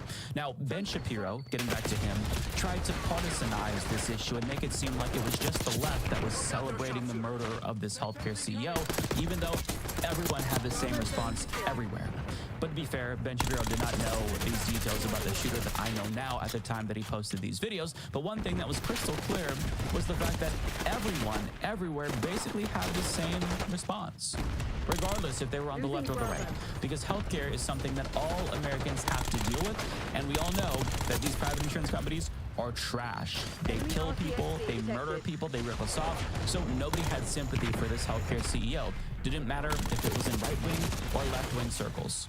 But Matt C, I hope you're good wherever you are. He tried to turn this into this is a song I wrote for you, Matt C. You're the shit. Right thing Love you. in both of the videos that he posted. One of them was titled "A Shocking Target Attack and the Left Celebrates," and the other was titled "The Evil Revolutionary Left Cheers." That's the thing. Most of the moronic like followers on the right, like aren't mindless ideologues. That Ben Shapiro is just why am I glowing? He wants you to think that he's morally superior to you because you maybe liked a meme or an edgy tweet about the slain CEO of a health insurance company. But let's look at some commentary from Ben Shapiro himself. So on October 24th, 2023, when Israel was indiscriminately massacring innocent civilians in Gaza, Ben Shapiro shared this video to Facebook titled, "Gazan civilians are not innocent." Yeah, that's something that he uploaded. In other words, it's okay to slaughter innocent people because they're all complicit with the crimes of Hamas. But I mean, that was more than a year ago, so maybe he's changed his views about murder and whether or not it's good after seeing the evil left cheer for the murder of the CEO. But he hasn't. Because after clutching his pearls over the reaction to that news story online, he then celebrated the acquittal of Daniel Penny, the murderer who choked Jordan Neely to death on a subway last year. Daniel Penny verdict is in. He has been acquitted. Thank God. Thank God the jury did the right thing. I'll bring you all the details in just 1 second. First, this is your reminder that DW Plus gift memberships are 40% off. Unbelievable. And he was presumably so excited by this news that he just couldn't wait to get to the studio to talk about it. But of course, before he talks about that, this millionaire had to first ask his audience to give him more of their hard-earned money before telling them why murdering poor people is good. I hate millionaires almost as much as I hate billionaires, but not. If you celebrate the murder of a rich CEO who's responsible for the deaths of thousands of innocent Americans, you're evil, according to Ben Shapiro. But yet he's going to say that, yet celebrate and rationalize the murders of innocent civilians in Gaza or poor people in the United States. Yet he's perfectly moral and you're immoral. This man is fucking shameless. And to be clear, I'm not cherry-picking examples here. Ben Shapiro routinely celebrates the murder of innocent civilians. He gleefully tweeted about Trayvon Martin. Just FYI, they have capitalism in China, and everyone is so quick to say that. Not really communists, they're capitalists. But you know what happens to the corporate criminals? Capitalist criminals? They get executed. People like this motherfucker were being killed by the state instead of like people having to take into their own hands. Maybe. His death, who was murdered at 17 and joked about Israeli war crimes in Lebanon that killed innocent people, including an 8-year-old little girl named Fatima Abdallah. And in case you're sensing a little bit of a pattern here, you're not alone, because he seems particularly excited about the murders of black and brown people. But if I point that out, I'm being woke and I'm playing identity politics, which is another thing that only the right can do. Now, I say that because Shapiro's associate, Matt Walsh, did just that. He tweeted the leftist outright praising the first-degree murder of a health insurance CEO because he's a white male.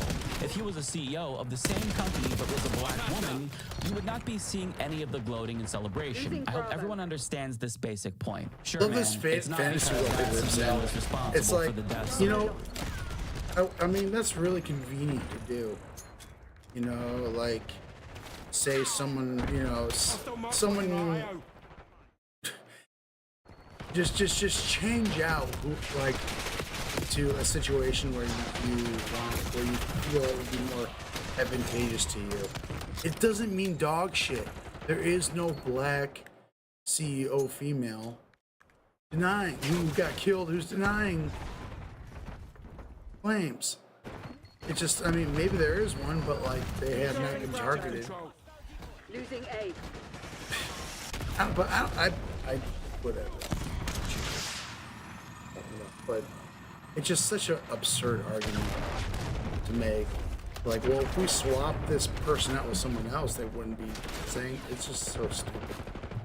Countless Americans, and they've dealt with his company themselves. It's because he was white. That's why they were celebrating. Hey, just for kicks, I wonder if Matt Walsh praised murder recently himself. Oh, would you look at that? He's retweeting End Wokeness, who's saying this acquittal marks the end of the BLM era, so pop that champagne.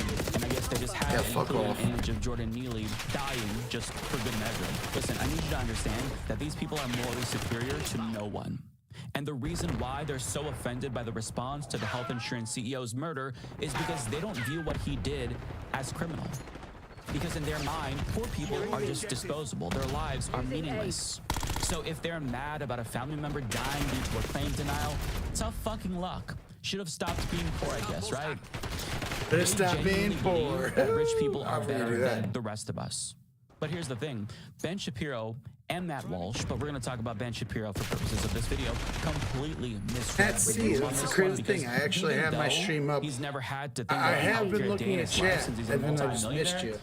The same can't be said for his audience, regardless of how conservative they are, because they're not as wealthy as he is. They understand how fucked up our healthcare system is. We've all dealt with the claim denial or unexpected medical bills, or we know somebody who has. So it's one of the few subjects where propagandists like Ben Shapiro can't lie to their audience. But he tried to, and it did not go well. For example, on the first video that he posted where he hypocritically attacked the left, he got 4 times as many dislikes as he did likes. And on the second video that he uploaded, he got nearly 7 times as many dislikes as he did likes. And in the comment section, you see Ben Shapiro's conservative audience wake up to the propagandistic role that he plays specifically in their exploitation and subjugation in real time. And it was really, really encouraging to see this. So here's some examples from both of those videos. They started a culture war, so we forget about the class war. Saw my lifelong hardworking father become bankrupt as a result of claims being denied after getting cancer. You were out of touch, man. Hate to break it to you, buddy, but it's not just the left who is sick of this. This just in, man with a $50 million net worth completely misses the point and is out of touch with the frustration of regular Americans. I'm not buying this left versus right shit anymore, Ben. I want healthcare for my family. Thank you, Ben, for showing us what a good dog you really are when it comes to defending. Honestly, this whole situation is turning me into an anarchist. Why am I growing? Your owners. Your rich privilege is showing, Ben. Not that good anymore at keeping the working class divided and angry at each other. Remember, guys, Ben has more in common with that CEO than he has with any of us. Quote, he had a wife and a family. Yeah, bro, so do the hundreds of thousands of people who are denied healthcare and die. Your business model requires us normal people to hate each other. Wow, maybe I've been wrong this entire time. Ben, I don't think you actually care about us. I think you just want our money. I think you want us to hate each other. Ben's net worth is around $50 million. He is a peer of Brian Thompson, not of us, the average American citizen. He makes money by generating hate and division. My brother-in-law died because... I mean, why aren't these people leftists? Like, they have the economic side of it, but they hate queer people because they, for some reason, because they're agents of the patriarchy. They are committed to patriarchy. You can be class conscious, but still committed to patriarchy, which is patriarchy is the core of all oppression on the planet. It must be overthrown. If we are even going to fight capitalism like these people want to, patriarchy has to go. It has to go. because they never approved the correct treatment for him. It's the worst thing that's ever happened to humanity. This idea of male dominating the human species is the worst thing that ever happened. It's like held us back so much. We would be colonizing the solar system right now if we would have got rid of patriarchy and religion around the time of the Enlightenment. We would definitely be colonizing the solar system, and we would have solved all of the environmental issues a long time ago. Like probably around or probably within the 20th century. If we would have if humanity abandoned religion at the time of the Enlightenment, probably in the 20th century we would have figured out the environmental issues, and by 2024 we would be probably colonizing. We would definitely have colonies on Mars already. Give me a fucking break. This is not a left versus right thing. I work in a factory in a deep red state. My coworkers all voted for Trump and wear his merch. They were laughing at the incident. It's not just the left. The perfect out-of-touch response from a rich kid who never struggled. And finally, starting to realize your entire career is built off getting ordinary working folks to hate each other. Wow. I could honestly read these comments all day. To see people wake up to the games that elites are playing is truly inspiring. I don't know how else to describe it. And if you're a conservative viewer of Ben Shapiro who happened to stumble upon this video, I know some of you have found my content because of my video that I posted about this. Allow me to fill in some more blanks for you and let you know the ways that Ben Shapiro is trying to obscure the harm that is being done to you at the behest of the billionaires who fund his channel. Propagandists like Ben Shapiro, they're funded by right-wing investors that benefit from his divisive politics, because if you're fighting us in a culture war, you're not going to be fighting the elite. You're going to be too distracted to fight them since you're fighting us. They want you to think that immigrants are the reason why you're not making more money at your job, so you don't notice that the CEO of your company, who just gave himself a raise, by the way, hasn't given you a raise in years, even though you're probably doing more work now than you were doing when you first started, since they laid off people and never replaced them because the company wanted to make a few more bucks. And it's only a matter of time before they replace you with a robot, not an immigrant. Don't be afraid of an immigrant taking your job in 2024 when they're creating the AI right now to replace all of us. They want you to think that black and brown people and DEI have made you less safe when you fly in an airplane, so you don't realize that the safety issues stem from the CEOs of these companies like Boeing cutting corners to save a few bucks. A black pilot didn't make the doors of one of their planes blow off. A female train conductor didn't cause the train to derail in East Palestine. Greedy CEOs who bribe politicians to deregulate their companies are responsible for these things. They want you to think that climate change is a hoax, and that the people who are concerned about it are alarmist communists that want you to live in hobbit homes and eat bugs or some shit. So that way, you know, you're mad at them for that, as opposed to the CEOs of fossil fuel companies who are destroying the only habitable planet that we all have. They want you to spot the woke mind virus everywhere you look, in video games and movies and TV shows, because if they're priming you to see LGBTQ plus people and people of color as the enemy, you're not going to realize that elites are your true enemy. They brainwash you into thinking that people who are different from you, they're the real threat. They're the real enemy. And they've bought off all of our politicians. They've rigged our entire system against us, and they're richer than ever while Americans are poorer than ever. Most Americans can't afford a $500 emergency, whereas multimillionaires and billionaires are buying their fourth mansion and second yacht. And they're sharing photos of these lavish lifestyles on Instagram while your grandmother struggles to pay her mortgage on Social Security. They have no fucking shame. They have it all, and they want more. And it's a zero-sum game. You have to pay for these lifestyles. They're paying less taxes, and you have to pay more because they have the power. So fuck you. They got theirs, and they want more. They want you to have nothing, not even crumbs anymore. They used to throw us some crumbs. They don't want you to have even that. And billionaires like Elon Musk, who bought himself a position in Trump's administration, wants to take away your Social Security, even though you paid into that your entire life. That's the immigrant you should want to deport, not some innocent abuelita who came here looking for a better life for her family. Elites lie to you about Medicare for all because these health insurance companies profit off of your pain and suffering. They pay politicians to lie to you about a single-payer healthcare system. They say, oh, that's socialism. You should be afraid of it because our current for-profit system has made them rich. So they want you to believe that something better that all the other countries have adopted is actually worse for you. And if we had healthcare that was free at the point of service, the gravy train would be over for these CEOs. So politicians let us suffer and die so these companies can leech off of us some more. They're distracting you by pitting you against queer people and black and brown people, because if you're fighting them, you're going to be too busy to fight the people at the top who is actually fucking you over in a plethora of ways. And I am so glad that so many of you are finally waking up to this reality. But you have to understand that fellow working class people are not your enemies. Regardless if they're gay or trans, black or brown, Muslim or atheist or an immigrant, they are not your enemies. They are not responsible for your economic anxiety.